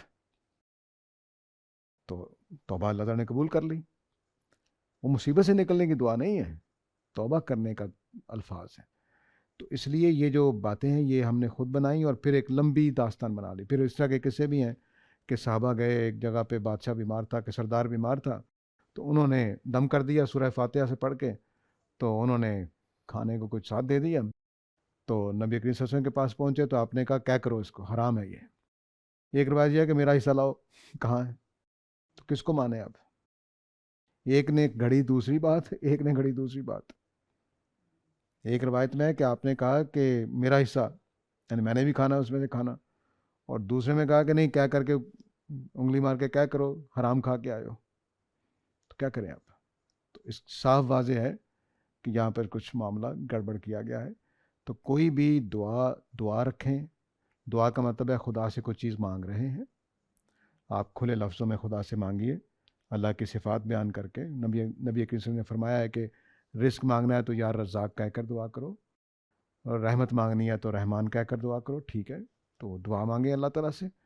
اس میں سیدہ عائشہ نے بہت عمدہ بات فرمائی ہے کہ اگر تم نے تسمہ لینا ہے، تمہاری جیب میں اس کے لیے پیسے ہیں، اور پتہ ہے کہ دکان پہ تسمہ مل جا رہا ہے، تب بھی دعا کر کے جاؤ۔ دعا کی اتنی اہمیت ہے۔ دوسری طرف ذکر ہے، ذکر کا مطلب یاد دہانی ہوتا ہے۔ تو نبی کریم صلی اللہ علیہ وسلم کی جتنی دعائیں ہم تک پہنچی ہیں، وہ اور جو انبیاء کی قرآن میں ذکر آئی ہیں، وہ ساری کی ساری دعائیں ذکر کے طور پہ ہیں۔ دعائیں بھی ہیں اور ذکر بھی ہے۔ ذکر کا مطلب یاد دہانی، اپنے آپ کو کوئی پیغام دینا، اپنے آپ کو میسیج دینا۔ تو مثلا یہ جو دعا ہے کہ ربی جعلنی مقیم الصلاۃ، اے اللہ مجھے نمازی بنا دے اور میرے اولاد میں سے بھی، تو اب یہ آپ کو یاد دہانی بھی ہے نماز کی، آپ نے دعا بھی کی ہے۔ اس طرح نبی صلی اللہ علیہ وسلم کہتے ہیں کہ بھئی رات کو سوتے وقت دعا کی رہو، اے اللہ تیرے نام سے مر رہے ہیں، تیرے نام سے صبح اٹھیں گے۔ اب موت کی یاد دہانی ہے سوتے ہوئے، اٹھتے ہوئے قیامت کی یاد دہانی ہے۔ وہاں بھی یہی دعا سکھائی ہے کہ اللہ تیرے نام سے اٹھ رہے ہیں، رات کو تیرے نام سے فوت ہوئے تھے، اب صبح اٹھ رہے ہیں۔ تو یہ جو دعائیں ہیں تو یہ یاد دہانی کرتی ہیں اور دعا بھی ہیں۔ تو یہی نبی کریم صلی اللہ علیہ وسلم کا اسوہ ہے، یہی قرآن مجید کہہ رہا ہے کہ اللہ کو یاد رکھو اور دعا کرتے رہو بس۔ باقی جو وظیفے ہیں کہ یہ اتنی دفعہ کرو گے تو یہ ہو جائے گا۔ میرے ایک دوست آتے تھے، اب وہ کافی عرصے سے غائب ہیں، امید ہے ٹھیک ہوں گے، لیکن وہ کہتے تھے کہ ہمارے فلاں بزرگ جو ہیں وہ درود کی تسبیح کرتے ہیں، 5000 سارے دن میں، درود ابراہیمی 5000 سارا دن میں پڑھتے ہیں۔ تو اب ان کو کسی نے کہا تھا کہ اگر ایسا کرو گے تو 6 مہینے کے بعد تمہارے بستر سے، تمہارے کپڑوں سے خوشبو آنے لگ جائے گی۔ تو ان کے آنے لگ گئی، خوشبو آنے لگ گئی، تو مجھے بھی وہ لے گئے۔ آئیے میں چونکہ مانتا نہیں تھا اس بات کو، تو سچی بات ہے مجھے کوئی خوشبو نہیں آ رہی تھی، ان سب کو آ رہی تھی۔ تو مجھے نہیں معلوم کہ وہ کیا خوشبو تھی جس کو وہ محسوس کر رہے تھے، مجھے تو نہیں آئی۔ تو یا شاید میں وہابی ہوں اس لیے تو لیکن بہرحال وہ ان کو آ رہی تھی، مجھے نہیں آ رہی تھی۔ تو اب یہ جو ہے یہ اب آپ کا احساس بن جاتا ہے، آپ کے دماغ میں کوئی چیز سما جائے تو وہ آپ کو لگتا ہے کہ ایسا ہو رہی ہے۔ تو اس وجہ سے وہ ان کو تو یہی لگ رہا تھا. میں ان کو نہیں کہہ رہا تھا کہ جھوٹ بول رہے ہیں, لیکن وہ چونکہ مجھے دکھانے لے کر گئے ہیں کہ آئیے آپ دیکھیے میری والدہ کا کمرہ تھا ان کی, تو آپ دیکھیے کہ کیا خوبصورت خوشبو ہے. مجھے کوئی خوشبو نہیں آئی. جو گھروں کی خوشبو ہوتی وہی تھی جو انسانوں کے بیٹھنے اٹھنے سے جو ہوتی ہے. تو یہ وہ جو چیز ہے, یہ اب ظاہر ہے کہ میرے علم کے خلاف ہے یہ سارا کچھ. قرآن مجید اس کے خلاف ہے, صحیح حدیثیں اس کے خلاف ہیں. تو ابن حنبل, احمد بن حنبل کہا کرتے تھے, اللہ ان پہ رحمت کرے, کہ ہم نے اس طرح کی روایتوں پر زیادہ تحقیقی کام نہیں کیا ہے. اس خیال سے تو اس میں ہونا کیا ہے, ٹھیک ہے دعائیں لوگ کر لیں گے. تو فضائل اعمال والی روایتیں اور وظائف والی روایتیں, ان پر محدثین نے کام نہیں کیا. تو اس لیے اس میں احتیاط کریں. البتہ جو یاد دہانی ہے, آخرت کی یاد دہانی, آخرت اللہ تعالیٰ کی یاد دہانی, نماز کی یاد دہانی, روزے کی, یہ اچھی بات ہے, ضرور کریں. دعا اور ذکر, بس یہ دو چیزیں. ذکر میں نے بتا دیا تھا پچھلی دفعہ بھی, دوبارہ کر دوں کہ ذکر میں نبی کریم صلی اللہ علیہ وسلم کا اسوہ بہت شاندار ہے. 2 نکاتی ہے. 5 وقت کی نماز پڑھنی ہے آپ نے, اور آتے جاتے اٹھتے بیٹھتے کو دعائیں کرنی ہے. کھانا کھانے کی دعا, پانی پینے کی دعا, آئینہ دیکھنے کی دعا, کپڑے پہننے کی دعا, گھر سے نکلنے کی دعا, گھر میں آنے کی دعا. اس کو مفہوم سے یاد کر لیں, بس اللہ اللہ خیر صلاح, یہی ذکر ہے. اور اصل حقیقت یہ ہے کہ خدا کو یاد رکھیں, تولتے ہوئے, بولتے ہوئے, کھاتے ہوئے, پیتے ہوئے, دیکھتے ہوئے خدا کو یاد رکھیں. بس اصل ذکر یہ ہے. یہ نہیں ہے کہ آپ کی تسبیح چل رہی ہے زبان پہ لیکن آپ سودا کم تول رہے ہیں. یہ یاد کرنا نہیں ہے خدا. صحیح کہ دین کو قائم کرنے کا میں نے بھی اسی طرح سنا ہے کہ جی آپ نے نافذ کرنا ہے دین کو. تو آپ نے ابھی بتایا کہ یہ تو اردو ترجمے سے یہ چیز کریٹ ہوئی ہے. تو یہ جو لوگ بتاتے ہیں, جو بھی علماء یہ بات کرتے ہیں, بیسیکلی تو وہ عربی پڑھے ہوئے ہوتے ہیں, تو وہ اردو ترجمے کو کیوں لیتے ہیں؟ اور دوسری چیز یہ تھی کہ جو درد اور تکلیف اور یہ چیزیں ہوتی ہیں, یہ کسی صورت بھی فرشتوں کے ساتھ مخصوص نہیں ہوتی. یہ تو انسان اور بشر کے ساتھ جو ہے مخصوص ہوتے ہیں درد اور تکلیفیں. تو وہ جو دم والے تھی کہ جی میرے بھی سر میں درد ہوا تو میں نے بھی دم کیا, وہ تو بات ہی سرے سے غلط لگتی ہے. فرشتے کے ساتھ جو ہے بیسیکلی یہ حدیثوں میں آئی ہے. اردو ترجمہ ہے تو وہ انہیں عربی تو وہ پڑھے ہوتے ہیں, تو پھر بھی وہ اس کو اس طرح سے کیوں لیتے ہیں کہ جی قائم ہی کرنا ہے, یعنی کہ فورسفلی آپ نے حکومت بنانی ہے. اور غالباً افغانستان کی حکومت بھی اسی بیس پہ بنی ہوئی ہے. اصل میں ہوتا یہ ہے کہ آدمی بعض اوقات اردو کے چکر سے نکلتا نہیں ہے, تو وہ اردو والا مفہوم ہی, بلکہ ایک پورا مکتب فکر ہے جو یہ کہتے ہیں کہ جن لفظوں کے اردو میں استعمال شروع ہو گئے ان میں اب ترجمہ کریں ہی نہ, ان میں اب ترجمہ کریں وہی لفظ لے آئیں, تو اس کے معنی کہیں سے کہیں پہنچ جاتے ہیں. تو اردو سے بعض اوقات ہم جان نہیں چھڑا پاتے. یہ میں صرف یہ نہیں کر رہا کہ باقی لوگوں کی بات کر رہا ہوں, میرے اپنے مکتب فکر کے لوگ ایسے ہیں, بعض نہیں سارے ہی کہیں نہ کہیں اس چکر میں پڑ جاتے ہیں کہ اردو کا مفہوم غالب آ جاتا ہے. ان کو شعور ہی نہیں ہوتا یا توجہ ہی نہیں جاتی کہ یہاں پر اردو کا لفظ, مثلا عبادت کا لفظ جو ہے, عبادت کا لفظ ایک نہیں دو نہیں, سارے کے سارے ہندوستان پاکستان کے علماء عبادت کے لفظ کو بمعنی پرستش کے لیتے ہیں پورے. بلکہ اب میں نے بعض جو مصری علماء ہیں ان کے ہم ہی پڑھا ہے, اور یہ جو ہمارا مڈل ایسٹ کے بعض علماء ان کے ہاں بھی میں نے دیکھا ہے کہ اب یہ لفظ آ گیا ہے, عبادت بمعنی پرستش, پوجا پاٹ. قرآن مجید میں عبادت کا مطلب ہے اللہ کو ایک الہ ماننا, بس. تو اب اردو کا, اب جب قرآن میں آئے گا کہ اے لوگو اللہ ایاک نعبد, اس کا کیا مطلب ہے؟ اے اللہ میں آپ ہی کی عبادت کرتا ہوں. صحیح مطلب کیا ہے؟ اللہ میں آپ ہی کو خدا مانتا ہوں. ٹھیک ترجمہ عربی میں یہ ہے, صرف آپ اکیلے کو خدا مانتا ہوں. اتنا فرق ہوتا ہے. تو سب ترجمہ کر رہے ہیں, بڑے بڑے علماء کر رہے ہیں, کیونکہ عبادت کا لفظ اردو میں اتنا عام ہے کہ وہ جدا ہی نہیں ہو پاتا عربی کا مطلب کیا ہے اور اس کا. بلکہ تفسیریں پڑھیں پرانے تو وہ لکھیں گے وحدوہ, عبد اللہ وحدوہ, کہ اللہ کی عبادت کرو یعنی اس کو اکیلا مانو, توحید کا اقرار کرو.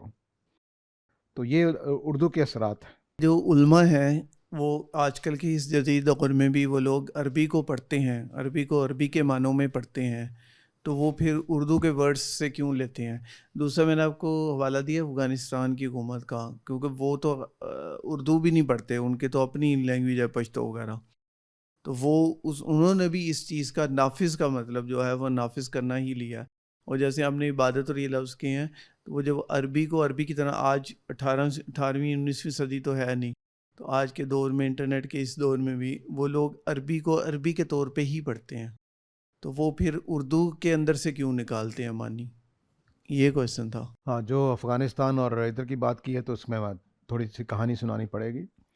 عرب عثمانی میں نہیں لے رہے حکیم الدین، مجھے نہیں ملا کسی بھی، حالانکہ سید مودودی کے زمانے ہی کے ہیں کتب شہید، تو وہ حکیم الدین کا مطلب یہ نہیں لے رہے ہیں جو ہمارے ہاں لیا جا رہا ہے. لیکن اب میں کہانی تھوڑی سناتا ہوں کہ سب سے پہلا ترجمہ شاہ اللہ صاحب نے کیا فارسی کے اندر، قائم کردن، دین قائم کرنا. ٹھیک ہے، فارسی میں اس کا مطلب تھوڑا ڈیفرنٹ ہے. اس کے بعد شاہ عبد القادر صاحب نے ترجمہ کیا تو انہوں نے بھی قائم کرنا کر دیا. ٹھیک ہے، اب قائم کرنا حکیموں کا مطلب لفظ وہی ہے، یعنی حکیموں کا مطلب قائم کرنا، اگر لفظی طور پر دیکھا ہے تو قائم کرنا ہی ہے. اب قائم کرنا عربی میں کس کو کہتے ہیں وہ فراموش ہو گیا، بس اتنا ہوا. اب جو شاہ اللہ سے ترجمہ چلنا شروع ہوا، شاہ عبد القادر صاحب اور سب نے پھر اسی کی اوپر ترجمہ کر دیا، قائم کرنا قائم کرنا قائم. اسی زمانے میں پھر جب علامہ اقبال صاحب کا زمانہ ہے، اس کے اندر بس شاہ اللہ صاحب کا ترجمہ ہے، ابھی باقی ترجمے ابھی شروع نہیں ہوئے، شاہ عبد القادر صاحب کا اور ان کا شاہ اللہ صاحب کا فارسی میں. اس کے بعد مودودی صاحب پیدا ہوئے. مودودی صاحب کا وہ زمانہ ہے جب روس میں انقلاب آ گیا ہوا. روس میں انقلاب آ گیا ہوا ہے تو ساری ملت اسلامیہ، خلافت ختم ہو چکی ہے، زوال کا شکار ہے، دوبارہ ایک جذبہ ہے کہ ہم دوبارہ بحال ہوں دوبارہ. تو ظاہر ایک بہت بڑا جذبہ ہے، نیک جذبہ ہے، کوئی شبہ نہیں اس میں. لیکن اس کو کرنا کیسے ہے؟ مصر میں دیکھیے تو کتب شہید اور حسن البنا یہ تحریک چلا رہے ہیں کہ دوبارہ مسلمانوں کا، انہوں نے الاخوان المسلمون بنائی ہے. ادھر پاکستان میں جماعت اسلامی اور تبلیغی جماعت انڈیا پاکستان میں بن رہی ہے، ابھی یونائٹڈ انڈیا ہے. تو اس طرح کی تحریکیں اٹھ رہی ہیں کہ انقلاب لایا جائے. ہمارے ہمسایہ ملک روس میں انقلاب آ چکا تھا، روسی کمیونسٹ انقلاب. اس کی بھی کچھ سمجھ لیجئے کہ حوصلہ بڑھا رہا تھا کہ اگر وہ انقلاب آ سکتا ہے تو اسلامی تو آ ہی سکتا ہے، وہ تو ایک باطل نظام ہے، اگر اس کا انقلاب آ سکتا ہے تو ہمارا بھی آ سکتا ہے. چنانچہ اس پورے ماحول میں حکیم الدین کو لے لیا گیا کہ ہمارا فریضہ ہے کہ ہم نے دین کو نافذ کرنا ہے، ہمارا فریضہ ہے. چنانچہ اگر آپ سید مودودی صاحب کی کتابوں میں دیکھیں، رسائل و مسائل میں دیکھیں اور قرآن کی 4 بنیادی اصطلاحات میں دیکھیں، تو انہوں نے یہاں تک بات کہہ دی کہ دین کا مطلب ہی اسلامی ریاست ہے. دین کا مطلب ہی اسلامی ریاست ہے.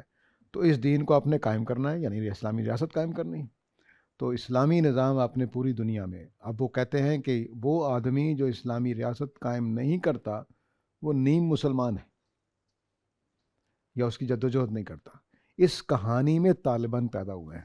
سر جی بات یہی ہے کہ جو اسلام ہے وہ تو آپ صلی اللہ علیہ وسلم سے آیا اور اللہ تعالیٰ کی طرف سے آیا. اب اس کے ایک مخصوص معنی ہے ہر چیز میں. کیا علماء پھر وہی بات ہوگی نا کہ اپنے وقت کے حساب سے خود معنی گھڑ لیتے ہیں؟ اگر ایک معنی پیچھے نہیں تھا، پیچھے 1400 سال پہلے نہیں تھا، تو اس کا مطلب جب روس کا انقلاب آیا تو مولانا مودودی صاحب نے خود گھڑ لیا وہ معنی؟ نہیں، انہوں نے جو ترجمہ ہوا تھا اسی کو لے لیا، وہ ترجمہ گھڑا نہیں گیا. یہ تو بڑا الزام ہو جائے گا. سر جی کیونکہ بیسیکلی یہی چیزیں ہوتی آئی ہیں اسلامی ہسٹری میں بھی کہ خود سے جو ہے معنی جو ہیں وہ بنا لیے جاتے ہیں حالات و واقعات کے حساب سے. اور اس میں ایڈ کرتا چلوں کہ خلافت کے بارے میں کہا جاتا تھا کہ اگر خلافت ختم ہوگی نا تو آپ کی کوئی نماز روزہ کچھ بھی قبول نہیں ہے جب تک آپ کوئی خلیفہ دوبارہ سے چنتے نہیں ہیں اور ایک جو ہے وہ ریاست نہیں بناتے اپنی. یہ تو فتاویٰ ہے نا، ایک ہے کسی آیت کا مطلب بدل جانا، ایک ہے فتویٰ دینا. فتاویٰ تو بہت ہیں، اس میں کوئی شبہ نہیں، وہ اپنی طرف سے دیے جاتے ہیں یا قرآن سنت کی روشنی میں دی جاتے ہیں. حالات واقعات کے حساب سے خود سے چیزیں بنا لی جاتی ہیں. ہاں، میں صرف اتنی بات کہوں گا کہ میں کسی کو یہ نہیں کہوں گا کہ انہوں نے معنی گھڑے ہیں، میں صرف یہ کہوں گا کہ ان کو غلطی لگ گئی. زیادہ سے زیادہ یہ کہ بات کو سمجھنے میں غلطی لگ گئی، اور آدمی اپنے ہی ماحول میں جیتا ہے اس ماحول کی وجہ سے کئی چیزیں سمجھ نہیں آتی، کئی چیزیں سمجھ نہیں آتی. اس میں انسان کی خرابی یا نقص کہہ لیجیے، جو کہہ لیجیے، اس کی نیت بری نہیں ہوتی، اپنے ماحول میں چیزیں اس کو ایسی نظر آ رہی ہوتی. مثلا قرآن مجید کی آیت کہ ان السماء والارض کانتا رتقا، اس میں لوگوں نے بگ بینگ نکالا ہے اپنے زمانے میں آ کر، پہلے تو کسی نے نہیں نکالا. تو یہ اب ہمارے زمانے میں اس آیت کے معنی ہم نے یہ کر دیے، تو سو کر دیے. اب واپس لینے پڑیں گے جب بگ بینگ کی تھیوری خراب ہو گئی، پھر ہمیں نیا ترجمہ کرنا پڑے گا کہ پتہ نہیں اب کیا. کیونکہ اس وقت صورتحال یہ ہے کہ وہ جو جیمز ویب ہے وہ بتا رہی ہے کہ 13 ارب سال پہلے تو گلیکسیز بنی ہوئی تھی. ان کا خیال تھا کہ 13 ارب سال پہلے تو دھواں سے ہی ہوگا، وہاں تو پوری گلیکسیز بنی ہوئی ہیں. تو اب کیا کریں گے؟ اب یا وہ 26 ارب سال پہلے لے کے جائیں گے کہ پھر 13 ارب سال لگنے چاہیے اس طرح گلیکسی بننے میں. تو اگر کسی وقت یہ تھیوری واپس لے لی گئی، اب ایک دو چار باتیں آ رہی ہیں سامنے کہ مثلا ایک تھیوری یہ آ رہی ہے کہ ہماری یہ جو کائنات ہے جس میں ہم رہ رہے ہیں یہ کسی بلیک ہول کے اندر ہے. یہ آ رہی ہے نظریہ، کچھ سائنسدانوں نے پیش کر دیا ہے. بگ بینگ نہیں ہے بلکہ ہم کسی بلیک ہول کے اندر رہ رہے ہیں. ٹھیک ہے، اب آپ کی جو بگ بینگ کی تھیوری ختم ہوگی تو آپ کی آیت بھی ختم ہو جائے گی. تو یہ کام نہیں کرنے چاہیے ہمیں. قرآن مجید کے جو آپ کا درد ہے میں سمجھ رہا ہوں کہ قرآن مجید کے جو اصل معنی ہیں اسی پر قائم رہنا چاہیے. وہ سائنس کے خلاف ہوں تب بھی، وہ سائنس کے مطابق ہوں تب بھی. یہ اللہ کی کتاب ہے، یہ حاکم ہے، سائنس محکوم ہے. سائنس کی وجہ سے اس کے معنی نہیں تبدیل کرنے چاہیے. تو ہم نے جب بھی ایسا کام کیا، فلسفہ آیا، گریک فلسفی آئی، تو ہم نے قرآن کے معنی تبدیل کر دی. بہت خطرناک کام تھا. اس کے بعد جمہوریت آئی تو ہم نے آیتوں میں جمہوریت ڈال دی. کمیونزم آیا تو ہم نے اسلامی کمیونزم کتابیں لکھ دیں موٹی موٹی.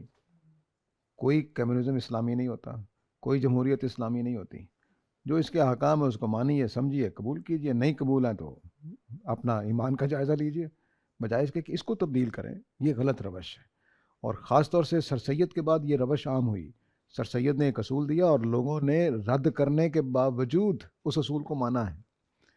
وہ اصول کیا تھا کہ ایک ہے ورک آف گاڈ، کائنات اللہ تعالیٰ کی ورک آف گاڈ ہے، اور قرآن مجید ورڈ آف گاڈ ہے.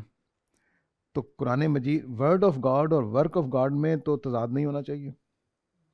ٹھیک ہے. اب وہ کہتے ہیں سائنس بتا رہی ہے کہ ورک آف گاڈ یہ ہے، قرآن کہہ رہا ہے کہ یہ ہے، تو ہم ورک آف گاڈ کی روشنی میں اس کو چینج کیوں نہ کرتے ہیں. چنانچہ انہوں نے ایک ایسی تفسیر کی کہ جس کے بعد پھر آخری آدمی اس کے ذاکر نائک صاحب ہیں. ذاکر نائک صاحب نے بھی بڑی خدمات ہیں ان کی، لیکن انہوں نے جب لکھا قرآن اور سائنس تو اس میں یہی کام کیا کہ جن آیتوں سے معنی نکلتے بھی نہیں تھے وہ بھی نکال کر بتایا کہ سائنس کے مطابق ہے. قرآن حاکم ہے، اس کو مان لینا چاہیے بس. اگر آپ کا ایمان ہے کہ یہ اللہ کی کتاب ہے، نہیں مانا تو پھر ایک الگ بات ہے. لیکن جب آپ اس کو اللہ کی کتاب مان رہے ہیں تو اس کی بات غلط لگ رہی ہو، سائنس کے مطابق، فلسفے کے مطابق غلط لگ رہی ہو، عقل کے مطابق غلط لگ رہی ہے، تب بھی یہ حاکم ہے. یہ بات میں نئے سرے سے کہنی شروع کی ہے تاکہ لوگ اس کی اہمیت جانیں کہ یہ بات کیسی ہے. میں اس بات کا قائل نہیں ہوں، ہاں اس کو سمجھنا ذرا توجہ سے ہے، پوری دیانتداری سے. جب یہ بات کہہ دے اور آپ سمجھ گئے کہ اب میں نے سارا لفظ دیکھ لیے ہیں، سارا سیاق و سباق دیکھ لیا ہے، اس کا مطلب یہی ہے، تو بس پھر جم جائیں انشاءاللہ. آج نہیں تو کل ثابت ہو جائے گی، نہ بھی ہو تو کوئی مسئلہ نہیں. اردو گرامر کے رول سے جب آپ دو لفظ کو ملاتے ہیں نا، زیر استعمال کرتے ہیں، چھوٹی دے دونوں نہیں استعمال کرتے، تو یا ہوگا جماعت اسلام یا اسلامی جماعت، افواج پاکستان یا فوجی پاکستانی فوج. اب زیر اور چھوٹی یہ دونوں، تو ان کا کہنا تھا کہ جماعت اسلامی گرامیکلی یہ نام ہی غلط ہے. اور یہی وہ ڈاکٹر صاحب کے متعلق کہہ رہے تھے کہ دونوں نے اپنی گرامر کے رول سے اپنی جماعت کا نام جو ہے نا وہ صحیح نہیں رکھا ہوا. وہ تنظیم اسلامی کا بھی یہی حال ہے، وہ بھی یا تنظیم اسلام ہوگا یا اسلامی تنظیم ہوگا. اصل میں یہ عربی میں نام رکھا ہوا تھا، جماعت اسلامیہ، ہاں اسلامیہ آئے گا. اب جماعت اسلامیہ نام رکھا لیکن گول تے ہٹا دی، بس یہ غلطی ہوئی ہے. تو عربی میں نام رکھا لیکن عربی میں چلا نہیں. وہ جماعتی الجماعہ الاسلامیہ نہیں چل سکتا اردو میں، تو جماعت اسلامی چل گیا. تو ٹھیک بات ہے کہ وہ ترجمہ نام صحیح نہیں رکھا ہوا. لیکن بعض اوقات لوگ کہتے ہیں کہ صفت کی طرف اسلامی صفت بنا لے اور صفت کی طرف بھی اضافت ہو جاتی ہے. تو اس اعتبار سے ٹھیک بھی ہے. دین کو قائم کرنے میں اور نافذ کرنے میں جی فرق کیا جی ہے؟ دین کو قائم رکھنا عربی زبان میں اس کا مطلب ہے دین کو ٹھیک رکھیں، بس، اور کچھ بھی نہیں ہے. اور جی دین کے نافذ اس کو کیا جائے، اس میں کیا فرق ہے؟ جیسے ضیاء-ال-حق صاحب نے کیا تھا، اس کو حکومت پہلے اسلامی حکومت قائم کریں، اسلامی حکومت قائم ہو جائے تو اس میں اسلامی قانون نافذ کریں، پھر آپ ایک حکومت قائم کر لیں، پھر ساری دنیا پہ آپ نے اسلامی حکومت قائم کرنی ہے. کسی غیر مسلم کو، کسی کافر کو حق نہیں ہے کہ وہ زمین پہ اپنی حکومت قائم کر سکے. یہ پورا نظریہ ہے ان حکیم الدین کا. ڈاکٹر رفعت نواب صاحب کا سوال ہے کہ اگر کسی شخص کا عقیدہ ٹھیک ہو تو کیا اس کو صرف پلسیبو ایفیکٹ کے طور پہ کوئی تعویذ وغیرہ دیا جا سکتا ہے؟ کوئی اور کام کر لیں پلسیبو ایفیکٹ کے لیے، ضروری تعویذ دینا آپ نے؟ اور بہت سارے کام ہیں. آپ ہائی پوٹینسی کی دوائی کہہ کر دے دیں، لو آپ، یہ میں نے خود دیکھا ہے، میرے چھوٹے بھائی کے ساتھ اس کا بخار نہیں اتر رہا تھا، تو ڈاکٹر صاحب نے کہا کہ میں تمہیں ایک بہت ہائی پوٹینسی کا، اس کے بعد تو بڑے بڑے بخار ختم ہو جاتے ہیں، تو انجیکشن لگا دیا اس کو، وہ ٹھیک ہو گیا. مجھے ڈاکٹر صاحب نے بتایا ڈسٹل واٹر کا انجیکشن لگایا تھا. تو پلسیبو ایفیکٹ آپ نے ضرور تعویذ سے حاصل کرنا ہے. ڈاکٹر رفعت صاحب کا یہ سوال ہے کہ قرآن مجید میں طاغوت کا کفر کرنے کا حکم دیا گیا ہے، اور طاغوت سے مراد جو دین سے باغی مسلمان ہیں یا جو ایسے فرقہ پرست علماء ہیں جو غلط باتیں پھیلاتے ہیں معاشرے میں، یہ لوگ طاغوت میں آ جاتے ہیں. تو کیا ہمیں ان کی تکفیر نہیں کرنی چاہیے تاکہ حق اور باطل واضح ہو سکے؟ دیکھیے، طاغوت کا مطلب جب کفر کے ساتھ آتا ہے تو غیر اللہ کے معنی میں ہوتا ہے، غیر اللہ کا انکار کیا جائے، بس. یہ بھی ان حکیم الدین والوں نے طاغوت کے معنی باطل نظام کے لیے. حمزہ جبار صاحب کا سوال ہے کہ میں نے یہ علماء سے سنا ہے کہ نماز عصر کے بعد اور کوئی نماز نہیں پڑھی جا سکتی، پھر نماز مغرب بھی پڑھی جائے گی. وہ یہ پوچھنا چاہتے ہیں کہ اگر ظہر کی نماز قضا ہو گئی ہو میری، اور میں مسجد میں گیا ہوں اور عصر کی جماعت ہو رہی ہے، اور میں جماعت کے ساتھ عصر کی نماز پڑھ لی ہے، تو اس کے بعد کیا پھر میں ظہر کی نماز ادا کر سکتا ہوں؟ اصل میں یہ بات نہیں ہے کہ عصر کی نماز کے بعد کوئی نماز نہیں پڑھی جا سکتی. اصل بات سمجھ لیجئے، پھر آپ اس کے مطابق فیصلہ کر لیجئے. سورج چڑھتے ہوئے نماز نہیں پڑھی جا سکتی، سورج ڈوبتے ہوئے نماز نہیں پڑھی جا سکتی. یہ سورج پرستوں کی نماز کا ٹائم تھا. جب سورج چڑھ رہا ہوتا تھا اس وقت وہ نماز پڑھتے تھے، اور جب سورج ڈوب رہا ہوتا تھا اس وقت نماز پڑھتے تھے، اور جب بالکل ٹاپ پہ ہوتا تھا جس کو ہم نصف النہار کہتے ہیں اس وقت عبادت کرتے تھے. ان 3 اوقات میں منع کر دیا گیا. اب قرآن کہتا ہے کہ جب دلوگ ہوگا سورج کا اس وقت آپ پڑھیں گے، جھکے گا جب سورج. تو اب دیکھیے کہ ہمیں جو نماز پڑھنے کے احکام ہیں وہ سارے ڈوبنے کے بعد، چڑھنے کے بعد ہیں، چڑھنے سے پہلے ہیں اور ڈوبنے کے بعد ہیں. تو اس کی وجہ یہی ہے کہ ڈوبنے کا عمل مکمل ہو جائے، چڑھنے کا عمل یہ چند سیکنڈ ہوتے ہیں، زیادہ نہیں ہوتا، چند سیکنڈ کا وقفہ ہوتا ہے جس میں آپ نماز نہیں پڑھتے. تو اب مثال کے طور پر ہم جب عصر پڑھتے ہیں تو 1.5 گھنٹہ باقی ہوتا ہے عام طور سے، سردیوں میں ذرا کم ہو جاتا ہے، تو 1.5 گھنٹہ ہمارے پاس ہوتا ہے. اس میں سورج چڑھنے کا کوئی امکان نہیں ہوتا، تو آپ آرام سے اس کے بعد اپنی قضا نماز پڑھ سکتے ہیں اور بھی کوئی عبادت کر سکتے ہیں.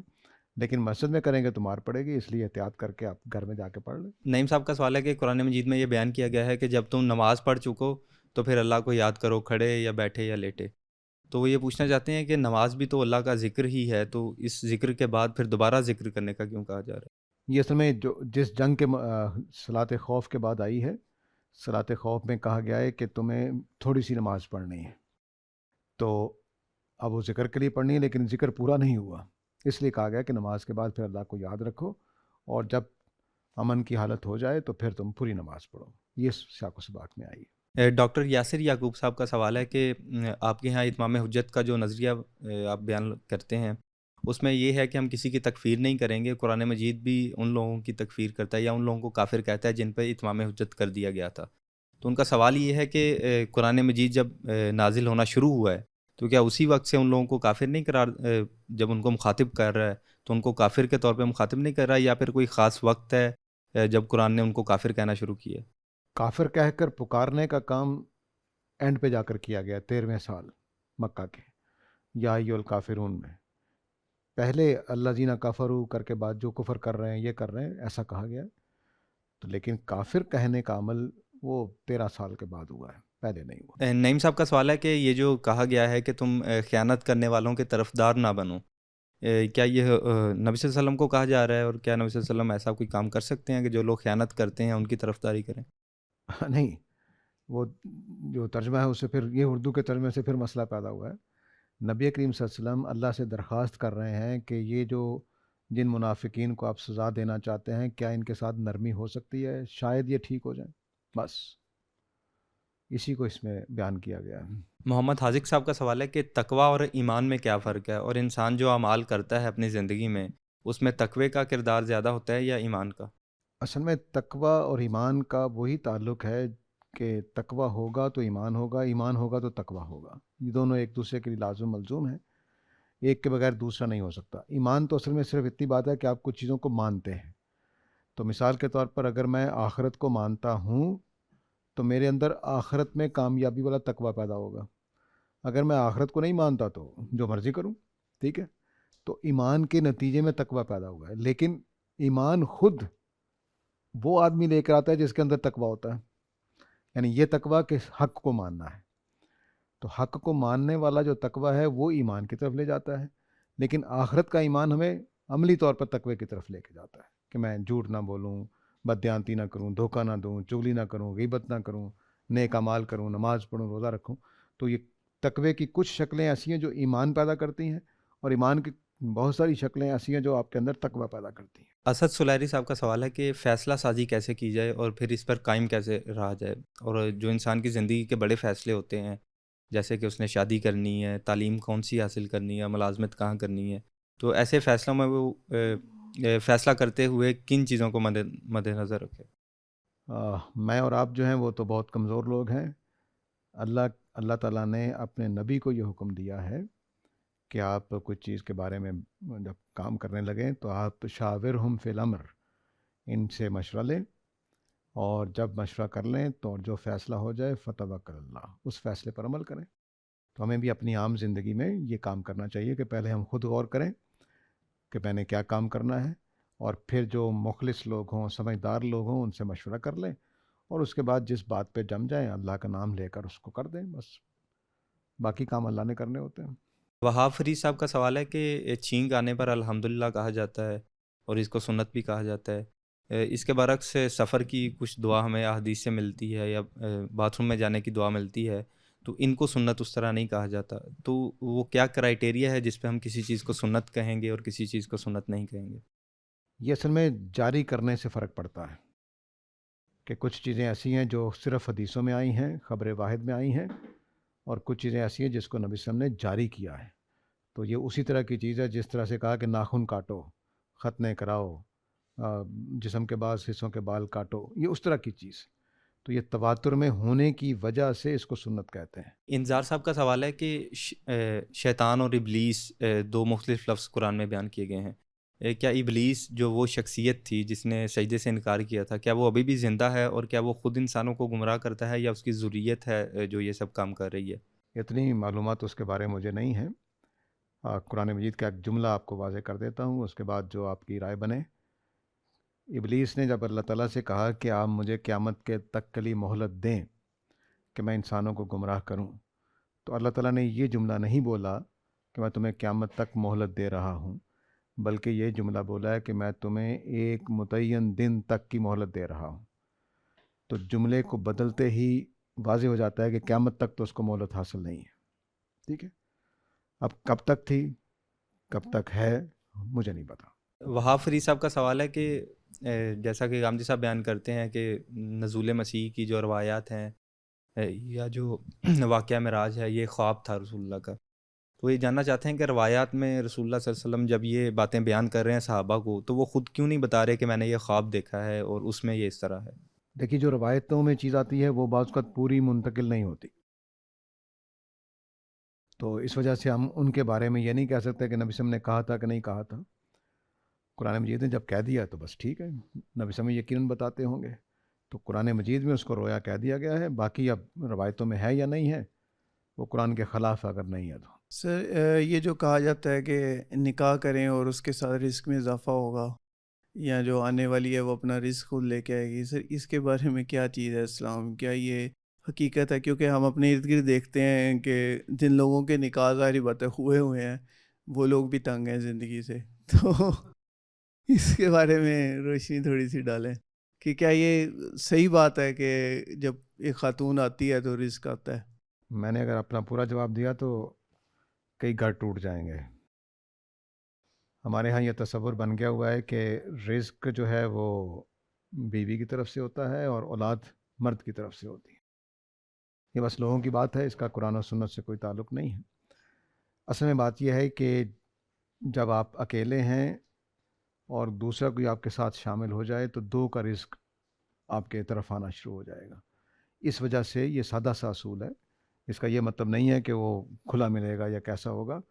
بس یہ کہ اگر آپ کا رزق تنگ ہے تو ہو سکتا ہے آپ کی بیوی کا آپ کے ساتھ مل کر آپ کا ہاتھ کھلا ہو جائے، تھوڑا سا ہو سکتا ہے. یہ لازم نہیں ہے، لوگوں نے اس کو لازم خود کر لیا. تو لازم ہونے کی بات نہیں ہے کہ اب میں آپ کو 2-3 مثالیں دوں گا کہ 2-4 دوست تھے، انہوں نے مل کر ایک کمپنی بنائی ہوئی تھی، سافٹ ویئر ہاؤس بنایا ہوا تھا.